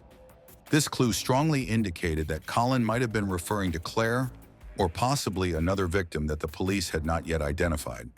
However, detectives were skeptical about the existence of other victims since there were no similar unsolved cases reported in the area. Detectives did not have enough evidence to prove guilt yet, but they decided it was time to present all their findings and attempt to take the case to trial. Meanwhile, a new law in the UK was enacted, allowing prosecutors to introduce a suspect's previous convictions in court. This could significantly impact Claire's case. Colin was already serving a sentence for two violent attacks that were strikingly similar to Claire's case and occurred only a short distance from where she was killed. Additionally, investigators had testimony from Stéphane and solid evidence that Colin's alibi was fabricated. With this information, prosecutors felt they had enough to proceed. On February 12, 2014, detectives announced that Colin had officially been charged with Claire's murder. This was significant timing, as it coincided with his first scheduled parole hearing. Instead of being released, he remained in jail while prosecutors prepared for trial. During the proceedings, he revealed even more unsettling information. He disclosed that he began sneaking out of his house at night when he was about 19 or 20 years old, taking a knife with him and roaming the streets, looking for someone to kill. Colin expressed that for him, it was about feeling powerful and having control over others. As he didn't want to appear weak, his ex-girlfriend testified that Colin started behaving unusually right after Claire was murdered. Initially, she thought he was just as shaken as everyone else in town, but later realized there was more going on. When asked about his feelings toward women, Colin admitted he both loved and hated them. He acknowledged that he struggled with low self-esteem and often felt worthless, which made it difficult for him to trust anyone, especially women. He also mentioned that he owned a collection of 20 to 30 knives at home, along with a crossbow and several air rifles, and his parents were aware of his collection. Additionally, Colin confessed that he never left the house without carrying a knife. When Stéphane was called to testify, The prosecution faced an unexpected problem. Stephen stated that he could not clearly remember what Colin had said to him and acknowledged that he might have mixed up the conversation with someone else. The trial lasted 5 weeks, and on December 11, 2014, the jury found Colin guilty of murdering Claire Tiltman. He received a life sentence in prison, with the chance for parole after 21 years. When the verdict was announced, Colin showed no emotion. He later appealed the decision, but the court turned it down, stating that the evidence against him was overwhelming. After 26 long years, justice was finally served. Following his conviction, detectives branded Ash Smith absolutely evil and said he should never be released. Jaswant Narwal, chief prosecutor for CPS Southeast, called the case one of the most complex that CPS Southeast has dealt with in recent years. In November 2015, Ash Smith appealed against his conviction on the grounds that Judge Sweeney was wrong to allow seriously harmful material to be put before the jury. However, the appeal was dismissed by Judge Davis and 2 other judges of appeal. He is currently being held at HMP Durham. In honor of Claire, local officials first named a road after her, and later they renamed a street using her last name. In 2022, a new community center was opened, proudly named after Claire Tiltman. Claire Tiltman's tragic murder left an indelible mark on Greenhithe, but her legacy endures through the community's unwavering pursuit of justice and the tributes that honor her vibrant spirit. After 26 years, Colin Ash Smith's conviction brought closure to a case that once seemed unsolvable, underscoring the resilience of Kent police and the impact of new legal measures. While Claire's parents did not live to see this resolution, her memory lives on in the road, street, and community center named after her, inspiring future generations to embody her determination and kindness. The case stands as a testament to the power of perseverance, ensuring that Claire's light continues to shine brightly in the hearts of those who knew her and beyond. Stacy DeGrandchamp, a 17-year-old high school student from Fort Wayne, dreamed of attending Ball State University to pursue a career in computer technology. As an only child raised by a single mother, Stacy was described as confident, beautiful, and popular. However, her popularity often led to jealousy from others. On August 15, 2002, Stacy attended a party with approximately 20 people. Tragically, the night took a devastating turn when a fight broke out outside the house, leaving Stacy severely injured. She was rushed to the hospital but passed away shortly after. It took 17 years to solve the case, as witnesses were initially unwilling to come forward. In the spring of 2002, Stacy met Brandon Muff, a recent graduate of Fort Wayne High School, at a party. Brandon, who was in his early 20s, had a rebellious bad boy persona that Stacy found irresistible. She quickly fell for him and started spending time with his circle of friends. This group included girls Amanda Richards, Whitney McGee, and Holly Boisvert, who often hosted gatherings at Holly's house. Her home, which included a pool, became a popular hangout spot as her father gave the teens free rein. While Stacy appeared to fit in with the group, her presence reignited old tensions between her and Holly. The conflict between Stacy and Holly traced back to middle school. At an 8th grade pool party at Holly's house, she had mocked and splashed Stacy in front of others, causing Stacy to leave the gathering embarrassed. Although the two seem to have made up over time, old grudges resurface when Stacy joins Holly's group of friends as Brandon's girlfriend. Holly had previously dated Brandon, and while their relationship had ended, she still had lingering feelings for him. Stacy's budding romance with Brandon upset Holly, leading to renewed friction. However, this time Stacy did not let herself be intimidated like before. By the summer of 2002, the tension between Stacy and Holly had escalated. Holly began spreading rumors about Stacy, turning others in the group against her. At the same time, Stacy's relationship with Brandon started to unravel. Realizing she was on the wrong path, Stacy made a pivotal decision just weeks before her senior year of high school. She broke up with Brandon, distanced herself from his crowd, and began focusing on her future. She cut ties with most of the group, apart from a new friend she had made that summer, Abby Oswald. Determined to turn her life around, Stacy began preparing for the college years ahead. Abby, a friend of Brandon, met Stacy through him. On August 15, 2002, they spent the day together. They decided to go to the mall, as Abby was shopping for a prom outfit. Later, Abby suggested they attend a party at Brandon's house, where he lived with his roommate, Justin. Stacy was hesitant at first, but Abby convinced her to go. Around 9:30 p.m., they arrived at the house. Shortly before 11 p.m., the Fort Wayne Police Department, along with firefighters and paramedics, responded to a 911 call from the Guthrie Street area. Earlier, in the early evening, the police were called due to complaints about loud music and a small party. However, they left without further intervention. This time, when emergency responders arrived, they found a young woman lying in the driveway, bleeding from her chest. She was rushed to a trauma center in Fort Wayne, but her injuries proved fatal. Abby later explained to detectives what had transpired. When she and Stacy arrived at the party, Brandon and a woman, Holly, were sitting together on the porch. Stacy confronted Holly, questioning her presence.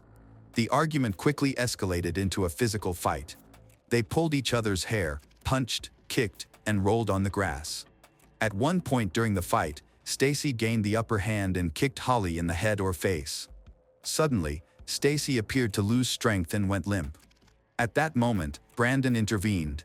He grabbed Stacy by her ankles and dragged her toward the trash cans. Once in the yard, she managed to stand up and stagger down the driveway, but only a few seconds later, she passed out. Brandon went to check on her, lifted her shirt, and noticed that her bra was soaked in blood. That was when they called 911. Both Holly and Brandon were taken to the police station for questioning. Forensic experts arrived at the scene and taped off the area. They began taking photos and videos of the crime scene. Since Stacy was bleeding from the chest, investigators suspected that a weapon had been used. However, no sharp objects or knives were found in the backyard or driveway. After obtaining a search warrant, detectives entered the house and seized several kitchen knives from the table. Meanwhile, at the hospital, doctors worked in the operating room to save Stacy's life. She had a stab wound to her upper chest and another to her abdomen. Despite their efforts, she succumbed to her injuries. With her death ruled a homicide, the Fort Wayne police began an official investigation. At the station, Holly provided her version of events. She claimed she had no part in Stacy's injuries, stating that they had only argued and fought. Holly denied having a knife and suggested that Stacy might have fallen onto glass in the trash can. Brandon was also interviewed, and his blood-stained shirt was collected as evidence. He claimed he had pulled Stacy by her ankles to break up the fight but didn't realize how hard he had been pulling. He also suggested that she might have been injured by broken glass from the trash can. However, Holly and Brandon's statements didn't align with the evidence. Photos of the crime scene showed no broken glass in or around the trash cans. Moreover, there was no blood near them. The coroner's report confirmed that Stacy's injuries were caused by a sharp knife blade, as they were clearly stab wounds. Nevertheless, no knife was found at the scene or on Holly and Brandon at the time. They were then released, but the investigation into Stacy's death remained ongoing. On August 19, 2002, Stacy was laid to rest, dressed in the outfit she had planned to wear for her prom photo. Her funeral was crowded, with many of her friends from parties attending: Abby, Whitney, and Amanda. Notably absent was Holly, but Brandon attended, drawing everyone's attention. His presence surprised many, as rumors were swirling at Wayne High School that he and his friends had manipulated Stacy into attending the party where Holly could confront her. This raised suspicions among investigators about whether the incident was a premeditated plot by Holly to harm Stacy. Following Stacy's death, Holly became a social outcast as most people believed she was responsible. However, another rumor implicated Whitney. A few days before Stacy's death, Whitney had left a message on Stacy's answering machine, advising her to be careful. When a detective questioned Whitney about the message, she insisted it wasn't a threat but rather a warning. Whitney claimed she knew Holly wanted to pick a fight with Stacy and hoped to prevent the two from encountering each other. While Whitney may have been trying to keep Stacy and Holly apart, Brandon seemed to do the opposite. Whitney revealed to detectives that Brandon had called Holly on August 15 and pressured her to attend the party, warning her that if she didn't come, he would never speak to her again. Investigators began considering whether he had orchestrated the situation to provoke a confrontation between Holly and Stacy. She had just broken up with Brandon, which had hurt his self-esteem. Detectives speculate that revenge, combined with Holly's jealousy, may have led to Stacy's death. Abby, Stacy's new friend, played a significant role in convincing her to attend the party. Abby encouraged Stacy to go because she was friends with Brandon.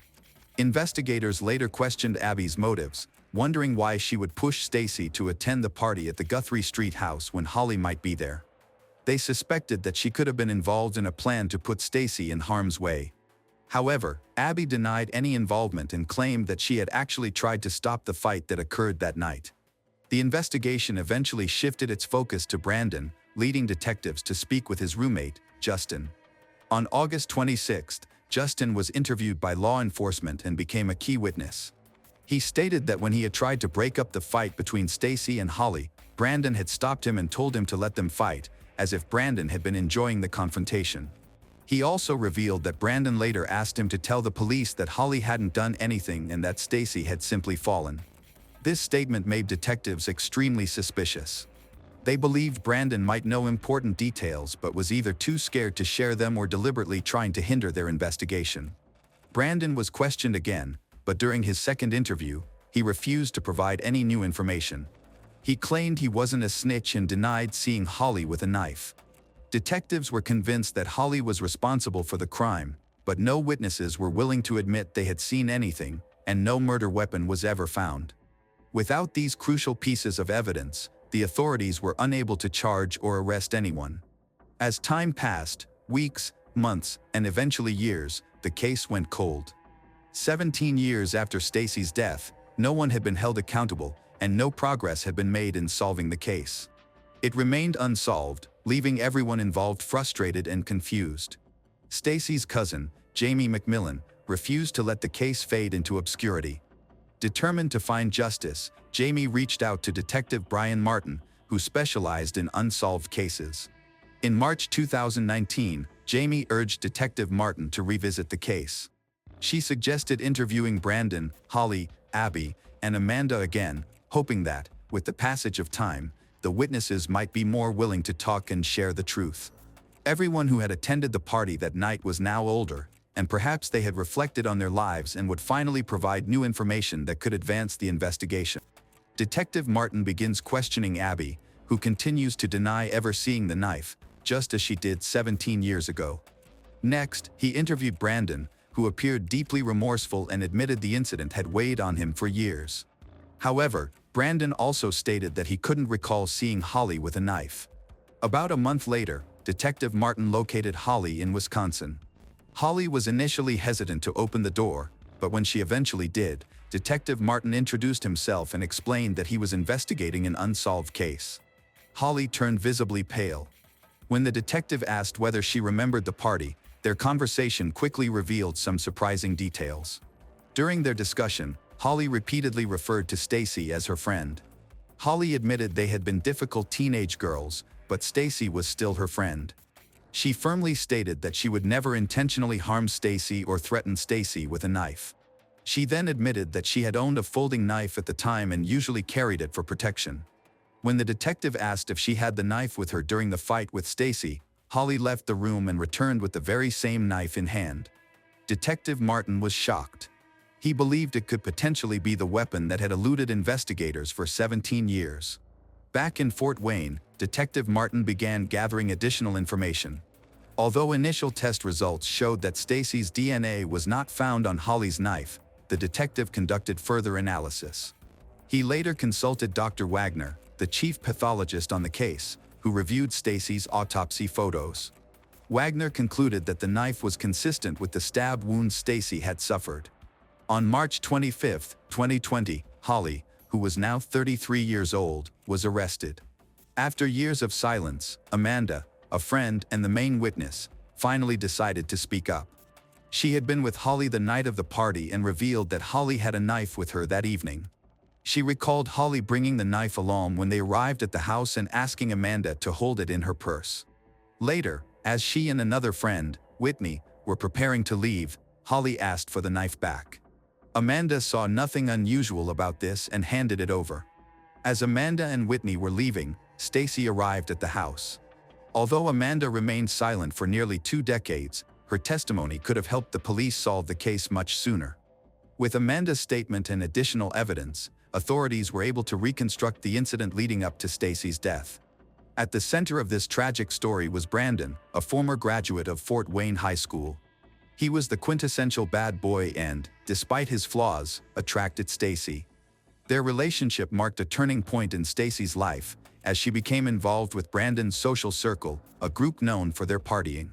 Holly, who had dated Brandon before Stacy, still harbored feelings for him. Her lingering affection, coupled with Brandon's manipulative tendencies, deepened her resentment toward Stacy. He enjoyed the attention and often fostered rivalry between Holly and Stacy, which fueled his ego. This animosity came to a head on August 15, 2002. Stacy had received an invitation to a party despite her friends' concerns about its location. She chose to attend anyway. When she arrived, she found Holly with Brandon, further escalating the tension. An argument broke out and quickly turned violent. When Holly realized she was losing the fight, she stabbed Stacy twice with the knife. After years of investigation and consultation with Stacy's family, the Allen County Circuit Court offered Holly a plea bargain. She confessed to stabbing Stacy, which caused Stacy's death, and insisted that neither Brandon nor anyone else was involved. She acted alone. On January 14, 2022, Holly Boisvert was sentenced to 25 years in prison as part of the plea agreement, with 5 years suspended and 3 years of probation. Accounting for the time she has already served in credits for good behavior, she could be released as early as 2030. Bree Kristen Kuhn was born in May 1987 in the United States and grew up with her parents and her older brother, Eric. The family lived in Pennsylvania until her parents divorced. Following the divorce, Bree and Eric moved to Texas with their mother, whose name has not been disclosed. When Eric entered 9th grade, Bree left Texas to live with their father in New York. At that time, their father was in a new relationship with a woman named Karen. Though Bree and her brother Eric lived apart, they remained close, staying in touch on important occasions. However, their relationship with their mother became strained over time. According to Eric, their mother was physically abusive, and Bree would often defend him. She took on the role of a protector, enduring the abuse herself to keep her brother safe. These traumatic experiences profoundly affected Bree, leading her to struggle with depression and anxiety throughout her adolescence. By the age of 13, she had attempted to end her life. In the face of adversity, Bree focused on her education, attending 2 community colleges. While still young, she enlisted in the U.S. Navy, where she served for 17 years at various naval stations across the country. In 2009, she welcomed her first child, a daughter named Kay, with her then-partner, James. Although their relationship ended, Bree retained custody of Kay, while James was granted weekend visitation rights. She later began a relationship with Colin Turner, a fellow service member in the military. Colin James Turner, born on December 28, 1987, was raised in a close-knit, religious family alongside his parents, Tierva Donald Turner, and his sisters, Nicole and Rebecca. Known for his warmth and strong family values, Colin served in the Marine Corps with a specialization in explosive ordnance disposal. He married Casey Gatzman in 2009, and they had a son that same year. After the separation, custody of the children went to Casey, but Colin remained actively involved in his son's care and life. On May 29, 2016, Colin married Bree, and together they started a family with Bree's daughter, Kay. Colin embraced the role of Kay's father, treating her as his own, which deeply endeared her to his family. In April 2017, Bree and Colin welcomed their son, John Patrick, followed by their daughter, Lonnie, in August 2018. After 14 years of service, Colin retired from the Marines and began studying electrical engineering at Arizona State University. He also managed to balance his studies with his responsibilities as a parent, such as helping Kay with distance learning. By this time, the family had settled in Gulf Breeze, Florida, a community recognized for its safety and family-friendly environment. Despite outward appearances of stability, underlying issues were present in Bree and Colin's relationship. She confided to her brother, Eric, that her relationship with Colin was strained. When Eric visited to help mediate, Colin reportedly joked, both privately and in front of Bree, that they got along because they were both narcissistic psychopaths. Eric also noticed Bree felt burdened as the family's sole financial provider, while Colin focused on his studies and childcare. Although Eric encouraged Bree to leave the relationship, she hesitated. Her concerns include that Colin could use her mental health history and his family's finances to gain a legal advantage in a custody battle. In April 2021, she attempted to end her life by overdosing on pills and alcohol while speaking on the phone with Eric. Panicked, Eric contacted Colin, who was at home with Bree but reportedly did not help her. He ultimately called emergency services, and she was hospitalized in a psychiatric facility for 10 days. A month later, she returned to the facility for another week. During her recovery, Bree attributed much of her emotional distress to job-related stress and accused Colin of interfering with her work, which she said exacerbated her difficulties. However, she never publicly accused him of psychological, physical, or emotional abuse.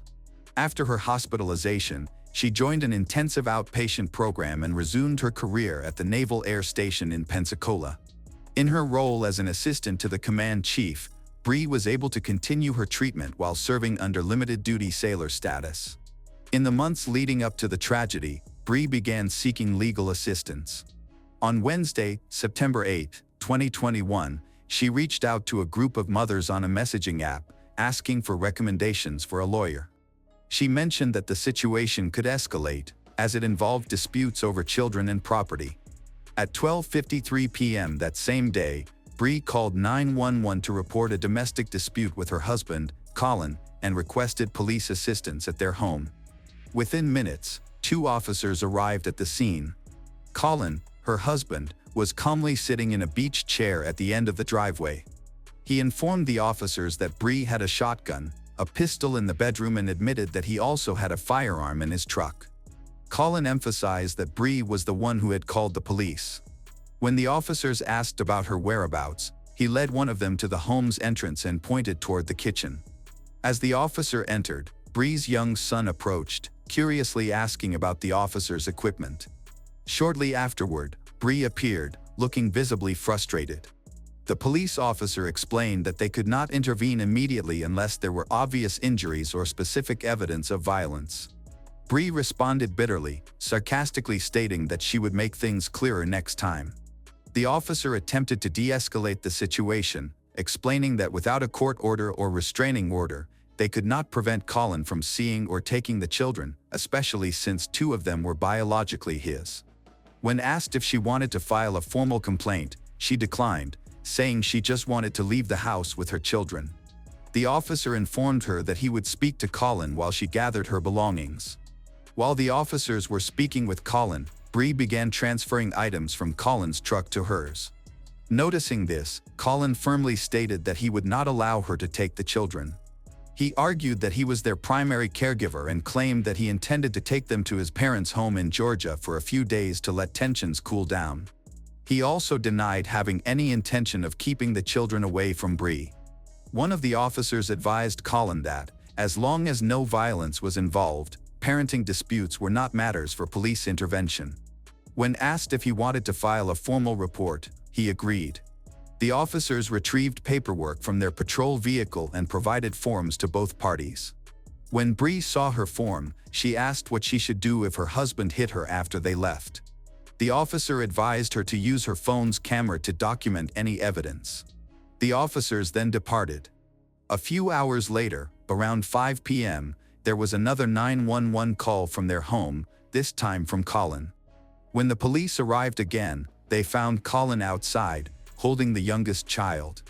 He told the officers that Bree was refusing to let him back into the house. She then went outside and tried to take the child from his arms. The officers intervened and asked Bree to go back inside to allow for a calm discussion. After confirming that Colin lived in and co-owned the house, an officer informed him that he had the legal right to enter the property, though they discouraged him from using force. The officer emphasized that Colin's access to the home was a lawful right. Concerned about another confrontation, he requested that the officer accompany him inside. Colin explained that Bree had attempted to take the child into the house, but the child had started screaming, refusing to go in without him. When the officer asked if any physical conflict had occurred, Colin said no but mentioned that the situation was part of a long-standing dispute that had lasted for years. Bree, on the other hand, told the officers that they were discussing divorce and claimed Colin intended to take the children to Georgia. She further accused him of being physically aggressive, adding that the earlier police visit had failed to protect her. She also alleged that Colin had contacted her superiors at work and possibly made claims of emotional abuse. The officer reiterated to Bree that she could not legally prevent Colin from entering his own home. He suggested they work out a temporary arrangement, such as staying in separate bedrooms and minimizing contact, for the well-being of their children. However, Bree refused, expressing concern that allowing Colin inside could lead to more violence. She again brought up her previous allegations of abuse and expressed fear of being harmed. The officer advised her to document any future incidents, but it was clear Bree was seeking more than just advice. She wanted protection that the current system was not equipped to provide. When the officer suggested that everyone enter the house together, Bree refused. The officer then turned to Colin, who calmly provided the children's information. During the exchange, he mentioned Bree's mental health issues. Police confirmed this and said that he had previously intervened in an incident at their home in March, when Bree attempted to harm herself. Police reminded Colin of the same advice they had previously given him, to remain separated within the home for the safety of everyone involved. He also pointed out that standing outside in the intense heat with a small child amidst biting mosquitoes was unsustainable. Before heading inside again, Colin asked the officer to retrieve his wallet, which Bree had allegedly taken from his vehicle. At the door, Bree met the officer. When asked about the wallet, she denied having it and claimed she had only taken Colin's credit card. The officer reminded her that a wallet is personal property, not something to be shared in marriage, and instructed her to return it if she had taken it. In a calm but firm tone, the officer told Bree she had to allow Colin and their daughter back into the house. Bree agreed, but only on the condition that Colin would not harass her or the children.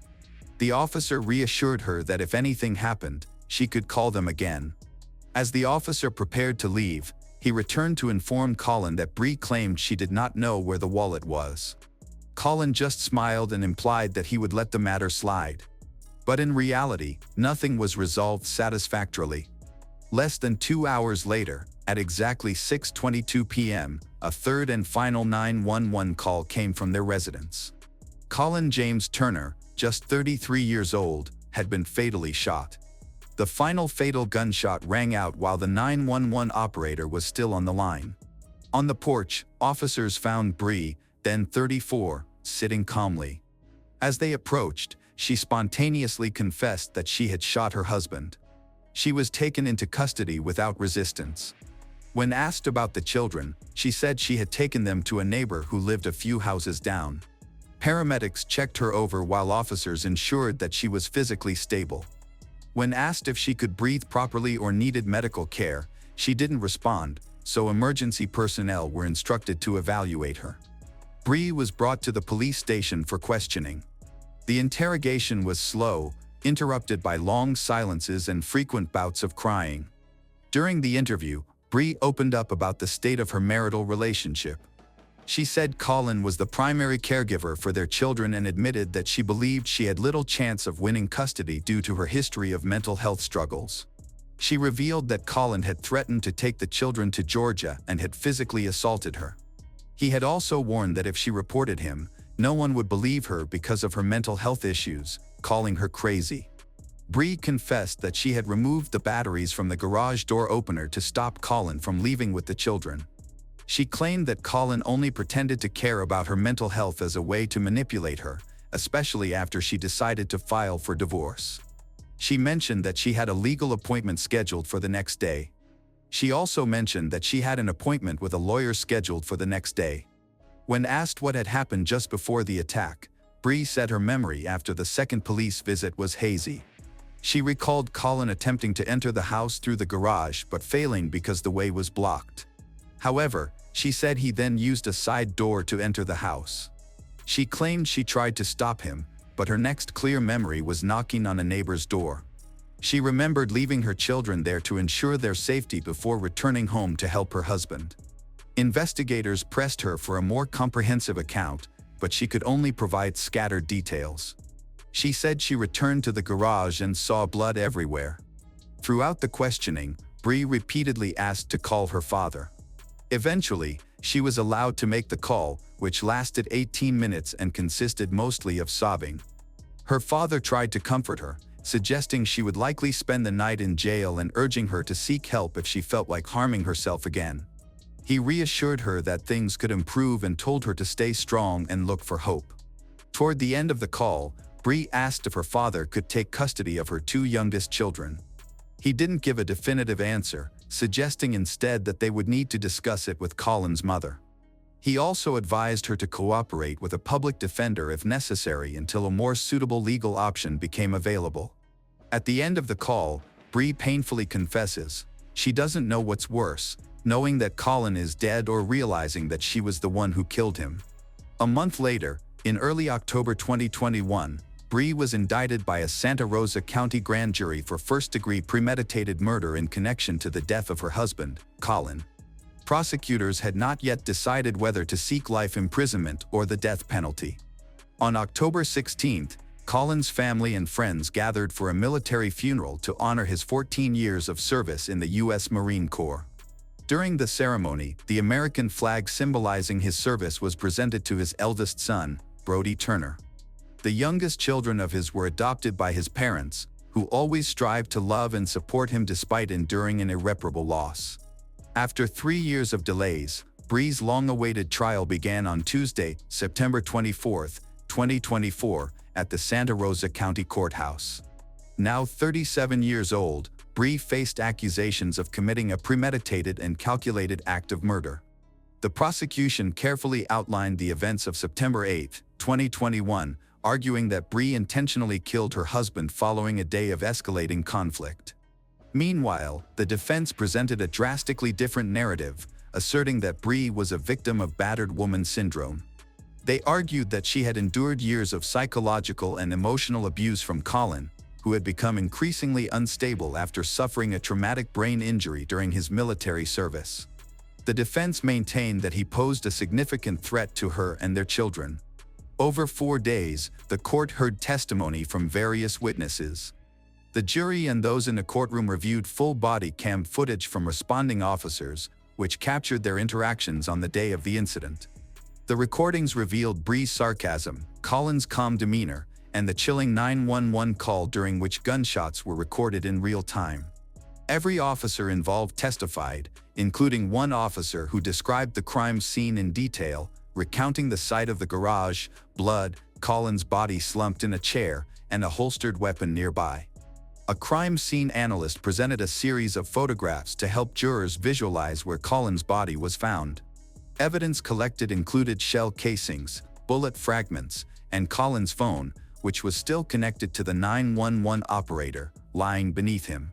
Prescriptions for Bree's attention deficit hyperactivity disorder and mental health treatment were submitted as evidence, along with testimony from her supervisor, Craig Forum, from the Pensacola Naval Station. Craig explained that Bree had been placed on limited duty due to mental health issues. He said that on the day of the shooting, Bree did not show up for work, and Colin called him to inform him that Bree had cut off the family's financial access and damaged the electronics in the house. Colin also told Craig that she had missed therapy sessions and that he was considering moving the children to Georgia. Craig testified that Colin remained calm and spoke in a composed manner throughout the call. He also provided Colin with contact information for a family counselor. Soon after, he spoke to Bree, who accused her husband of lying and being unreasonable in taking the children away. On the trial's second day, forensic pathologist Dr. Diana Oleski was called to testify for the prosecution. Although she did not personally perform Colin's autopsy, she reviewed the results and formed her conclusion. The autopsy revealed that Colin had been shot 4 times, all from behind. The bullets entered between his shoulders and chest. One particularly devastating shot passed through his left shoulder, exited the side of his neck, and lodged in his right wrist. The injuries caused extensive trauma, including punctured lungs, fractured ribs, damage to cervical vertebrae, a ruptured spleen, spinal cord injuries, and damage to the pericardium, the heart's protective membrane. Diana concluded that Colin would have survived for only a few minutes following the pericardial injury. When the defense attorney asked if there was any evidence to indicate that Colin's arm was broken, since he had claimed during the 911 call that Bree had tried to break his arm, Diana responded that there were no signs of injuries consistent with that statement. Eric, Bree's brother, was the next to testify. He recounted a phone conversation with Bree months earlier, on the day she attempted to end her life. During that call, she told him she had taken pills mixed with alcohol. Eric stated that when he informed Colin of this, Colin showed no concern and took no action to help, prompting Eric to step in and call for assistance. Eric also mentioned that Bree had always feared losing her children, believing Colin's family's wealth and legal resources would work against her. On the day of the attack, Eric said Bree was especially anxious because she had an upcoming surgery and feared that Colin would use that time to take the children. He recalled speaking to Bree several times that day, noting her mood alternated between calm and distressed. During their final 45-minute call, Eric said he overheard Bree arguing with Colin, followed by shouting and the sound of objects being thrown. He claimed that Bree had then picked up a weapon. When asked how Eric knew this, he hesitated, saying he believed Bree had told him. Eric begged her to leave with the children, but she didn't listen. The call ended with Bree saying that she was not going to take the kids, followed by the sound of gunshots, crying children, and Bree repeatedly saying that she had killed him and that she needed to call the police. However, Eric's testimony was inconsistent under cross-examination. His account differed from his initial statements to detectives in Pennsylvania. He attributed these contradictions to the claim that his first interview had not been recorded, a claim the detective denied. With that, the prosecution rested its case. The defense initially planned to present Bree's defense through testimony from a mental health expert and Bree herself to explain battered woman syndrome. However, they unexpectedly changed strategy, opting not to present these testimonies and offering no public explanation for their decision. Instead, the defense called James, Bree's ex-husband and the father of her eldest daughter, Kay. James testified about the incident on the day of the shooting. He stated that he exchanged text messages with Colin and later received a phone call from Bree. During the call, Bree had told him that he needed to come get Kay and that she had just shot Colin. When he had asked why, she had responded that she didn't know. James immediately went to pick up his daughter. James also testified in court that he had always thought highly of Colin as a stepfather and that Kay had spoken positively about him. On the third day of the trial, proceedings were interrupted by a hurricane warning, delaying closing arguments until Friday, September 27th. During the prosecution's closing argument, they emphasized that Bree showed no visible injuries on the day of the shooting. They argued that Bree deliberately provoked Colin, secretly filmed the confrontation on her phone, and kept her brother on the line during the incident. They contended that her motive was not self-defense but a desire to assert control. The prosecution concluded that, being unable to provoke aggression from Colin, Bree attacked him 4 times in the back without realizing he was on a 911 call. The defense argued that Colin had been walking around the house with a firearm and suggested he hid the weapon in his truck before police arrived. They referenced Colin's 911 call, where he claimed Bree tried to break his arm, a claim contradicted by the autopsy. One of the defense attorneys mocked Colin's actions during the call, asserting that, as a Marine, he should have handled the situation differently, further implying that his response would have been ridiculed by others in his military unit. The defense ultimately claimed that Bree resorted to attacking Colin because law enforcement had repeatedly failed to protect her despite her pleas for help. The jury deliberated for just 4 hours before returning a guilty verdict.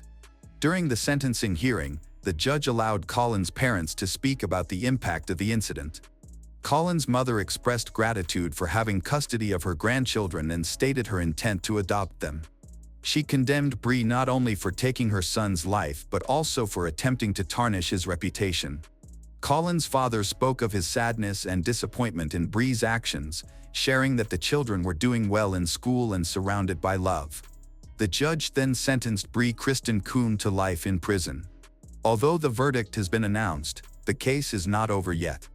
On October 3, 2024, Bree's legal team filed an appeal with the Florida Court of Appeals, challenging her conviction and requesting a new trial. Meanwhile, Bree was discharged from the U.S. Navy with a general discharge under honorable conditions after 17 years of service, thus avoiding further military disciplinary action. It began as an ordinary morning in Brisbane. Hannah Clark was getting her 3 kids into the car for their school run when everything took a sudden turn. A man washing his car heard Hannah's urgent cries, and a passing driver saw her engulfed in flames as she tried to escape. He quickly came over with a fire extinguisher, but was shocked to witness the car explode. What was happening? This was no accident. It was something much more sinister, and the frightening reality had been developing over several years. Hannah Clark was born on September 8, 1988 in Brisbane, Australia, to her loving parents, Sue and Lloyd. From a young age, she was known for her cheerful, outgoing personality. Hannah had a special talent for making people smile and always dreamed of becoming a mother. She had a close relationship with her younger brother, taking on the protective role typical of an older sister. As an athlete, Hannah excelled in trampoline gymnastics and represented her state at just 16 years old. In her final year of school, she showcased her leadership skills by being selected as school captain, a role meant for students who set a positive example for others.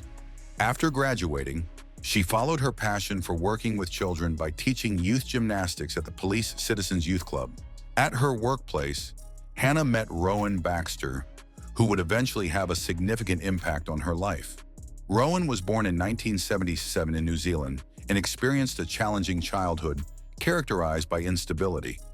His father was imprisoned when he was young, which greatly affected his early years. Family members described Rowan as an unpredictable child with disturbing tendencies toward cruelty. Despite these difficulties, Rowan pursued a career in sports. He played rugby at Tangaroa College before signing a contract with the New Zealand Warriors team in 2005. Although he was officially part of the team, he never actually played in a game and earned a modest salary of $10,000 per year. Nevertheless, he often referred to himself as a former professional rugby player, using this label to enhance his reputation, both personally and professionally. People who knew Rowan personally described him as highly competitive, controlling, and prone to anger. He had a strong desire to dominate those around him and could not handle rejection. Before meeting Hannah, Rowan had been married and had a son from that marriage. He married at 18 while his wife was only 16. By the time their son was 2 years old, Rowan's controlling behavior had become too much for his wife. She wanted to leave him, but he refused and resorted to stalking, making threats. In a frightening incident, he told her he had thought about harming himself and their child. Feeling trapped, she decided to stay in the marriage despite her fears. In 2008, while Hannah was teaching gymnastics, Rowan's son was in her class, which is how they first met. At that time, Rowan was still married but pursued Hannah, claiming his marriage was already over and that he was only living with his wife for the sake of their son. A few months after starting their affair, Rowan ended his marriage and moved out, agreeing to co-parent his child. Despite this, he continued to exhibit aggressive behavior, threatening his ex-wife during disagreements about parenting. In October 2012, Hannah and Rowan got married while she was 14 weeks pregnant with their first child. Soon after their wedding, Rowan stopped paying child support for his son from his previous marriage. On April 10, 2013, their daughter Aaliyah was born. She was a smart child who loved reading and had a strong sense of right and wrong.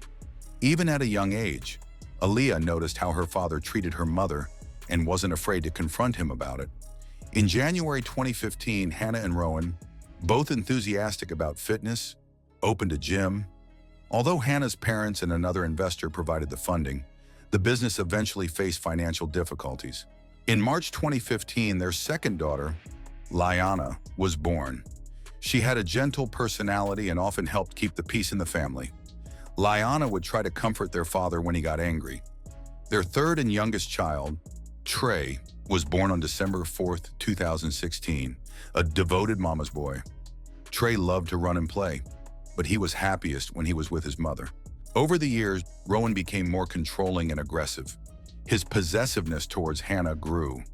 He restricted her independence by insisting they share a Facebook account, leaving her without her own. Gradually, he isolated her from her close-knit family, limiting her interactions with them. His controlling behavior also affected their children. If they didn't clean up quickly enough, he would throw away their toys. He even canceled fun activities to punish Hannah and their children. After an argument, Rowan took the children and left the house. Feeling upset, Hannah called her mother to talk about it. Later, Rowan confronted Hannah and repeated their entire conversation verbatim. When Hannah asked how he knew what she said, Rowan casually mentioned that he had accidentally left his phone recording. Rowan exerted control over Hannah in their intimate relationship, insisting she comply with his demands every day. If she pushed back, he would instigate arguments, making her life extremely difficult. In a particularly frightening moment, he broke her watch in a fit of anger and left the house, worried he might harm himself. Hannah called her mother in panic, fearing for his safety. Her parents drove around Brisbane looking for him. When Rowan eventually returned home, he told her that he had gone to a church parking lot and almost attempted to end his own life. By November 2019, Hannah felt overwhelmed and knew she needed to leave her situation. She reached out to a family violence resource center for help, sharing her fears about how to safely escape from Rowan. Concerned he was keeping tabs on her, she collaborated with the center to develop a temporary escape plan. This plan was set in motion in December 2019. Hannah took only the essentials and, after picking up Aaliyah from school, went directly to her best friend's house to protect herself. She left her phone in her car, suspecting that Rowan was tracking her movements. The following day, she moved to her parents' home for safety. On December 4th, Rowan contacted Relationships Australia, which helps families and individuals in crisis. They offered him a counseling session on December 10th, but he did not confirm or attend. On December 14th, 10 days later, he saw his doctor, revealed that Hannah had left him and taken the children. He talked about his control issues and became emotional, expressing regret for his past actions. He returned for a mental health consultation on December 16th and received a prescription for medication commonly used to treat insomnia. Meanwhile, Hannah decided to seek legal protection. On December 6th, she went to the police and was advised to get a domestic violence order against Rowan. However, she was hesitant, fearing that legal action might worsen his behavior. Despite her concerns, Hannah kept in contact with Rowan, hoping he would stay involved with their children. He frequently manipulated her, urging her to consider the kids and suggesting that leaving him would hurt them. Additionally, he started telling Hannah's parents that she was mentally unstable and falsely claimed that he was innocent of any wrongdoing. This resulted in a tiring cycle of conflict. His harassment intensified, similar to what she had experienced in his previous marriage. He started appearing uninvited, entering her parents' home without permission, and following her. On December 26, 2019, Rowan was supposed to return the children after spending the day with them. However, when Hannah came to pick them up, he forcefully placed Lyanna in the front seat of his car and drove away quickly. Later that evening, he called Hannah on FaceTime and made a demand. If she did not end an alleged affair, he would not return Lyanna. Frustrated, Hannah reached out to her lawyer, who wrote a formal letter demanding the return of Lyanna. As the situation escalated, the police decided to take action and issued a domestic violence order on Hannah's behalf, even though she wasn't ready to file one herself. The officers found Rowan at his home. They informed him of the court order that required him to stay at least 300 feet away from Hannah and the children until a hearing could decide the permanent arrangements. The police then took Lyanna into custody and brought her back to Hannah. Rowan was barred from contacting them until January 4th, 2020, when they were all scheduled to appear in court. During a welfare check, officers observed that Lyanna seemed scared. Since her abduction, she experienced intense separation anxiety, feeling the need to always see her mother. Authorities suggested that Hannah seek specialist child psychology services for the children, but she did not follow through on this after the police intervention. In conversation with authorities, Hannah gave a detailed account of the abuse she suffered. She revealed that Rowan forced her to sleep with him every night while belittling her. He insulted her by saying she was disgusting and compared being intimate with her to intimate with a bucket. Hannah also expressed her long-standing fear for her own life and her children's safety. Rowan had chillingly detailed a plan to kill his ex-wife, their son, and himself, which made Hannah genuinely afraid he would attempt something similar with her and their children. Rowan's troubling behavior on social media became increasingly evident.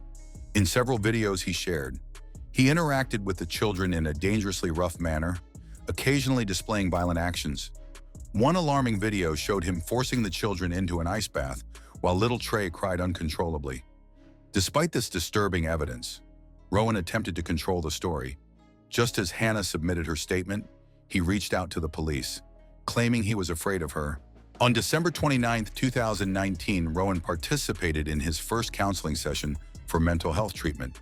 During this session, he confessed to having issues with jealousy and recognized that Hannah had left him because of his controlling behavior.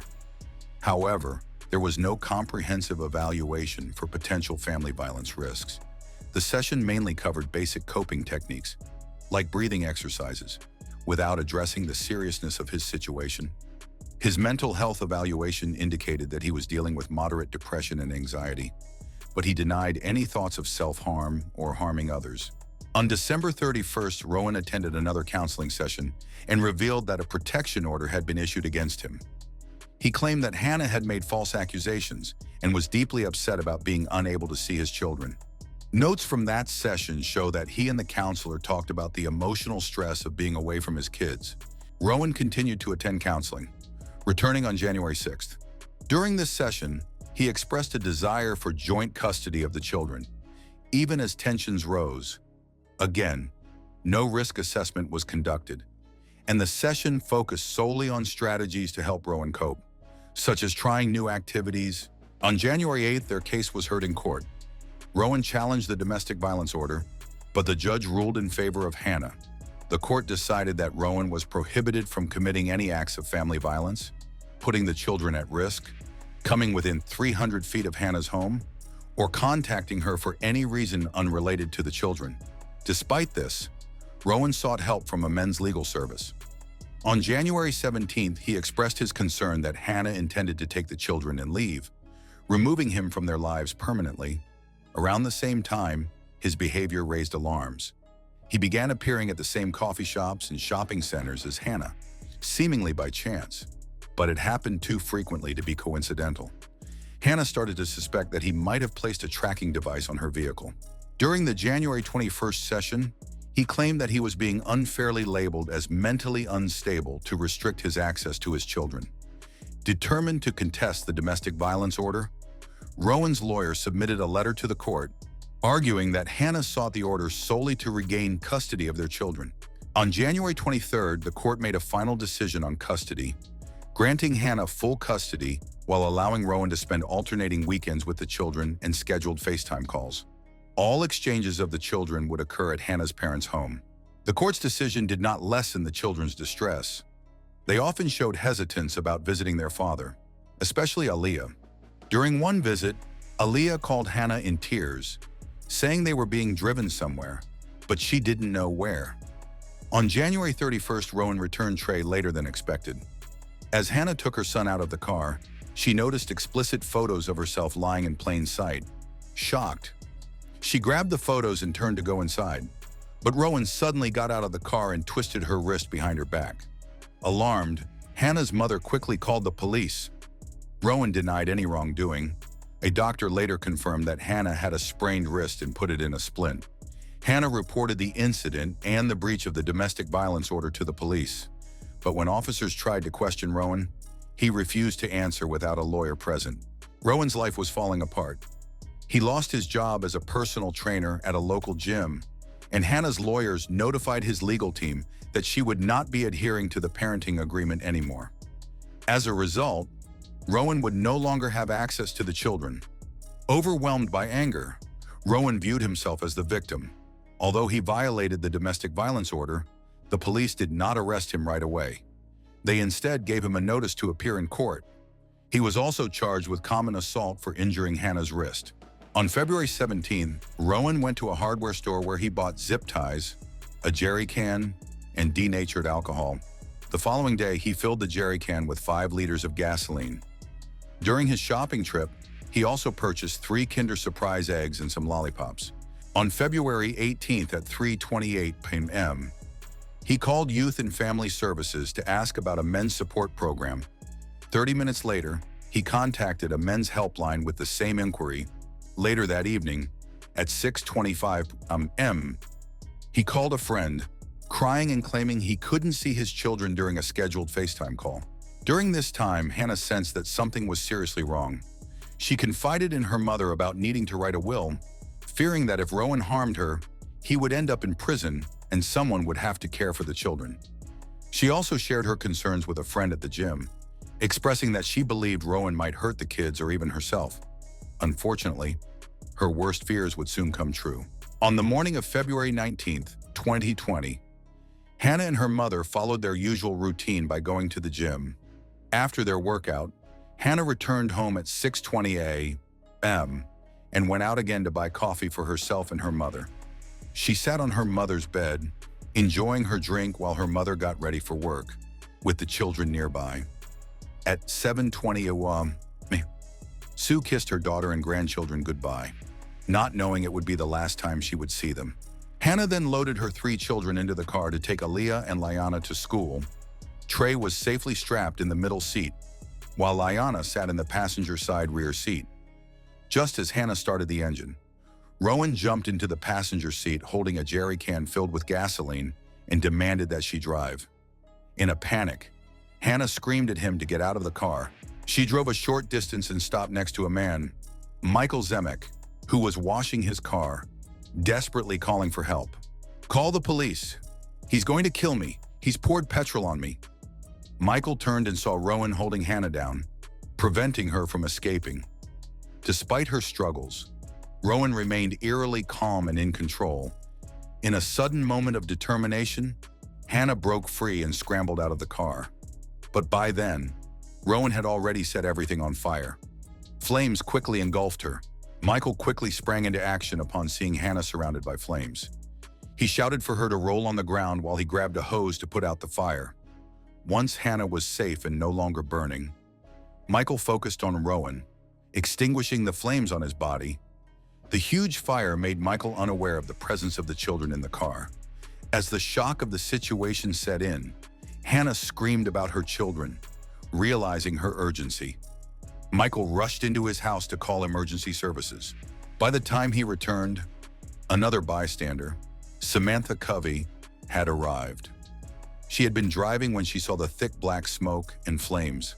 Samantha picked up the hose and continued to try to douse the fire.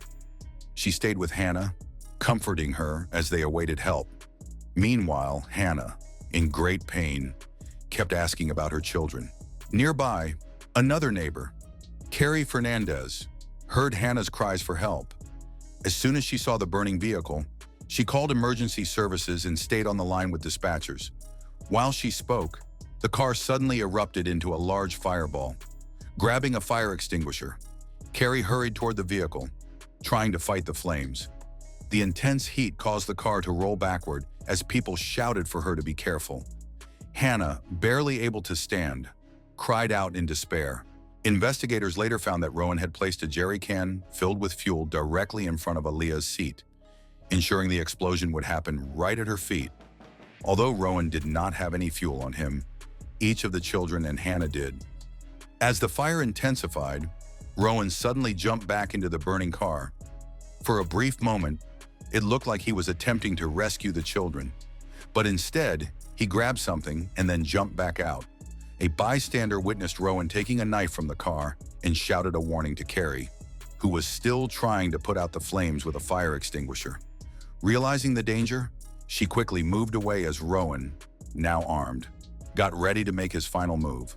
Rowan knelt on the ground, placed the knife against his chest, and fell forward onto it. He curled into a fetal position and died shortly after. The destruction he caused was irreversible. In one morning, Rowan had killed his 3 children, Aaliyah, Liana, Trey, and left Hannah severely burned over most of her body.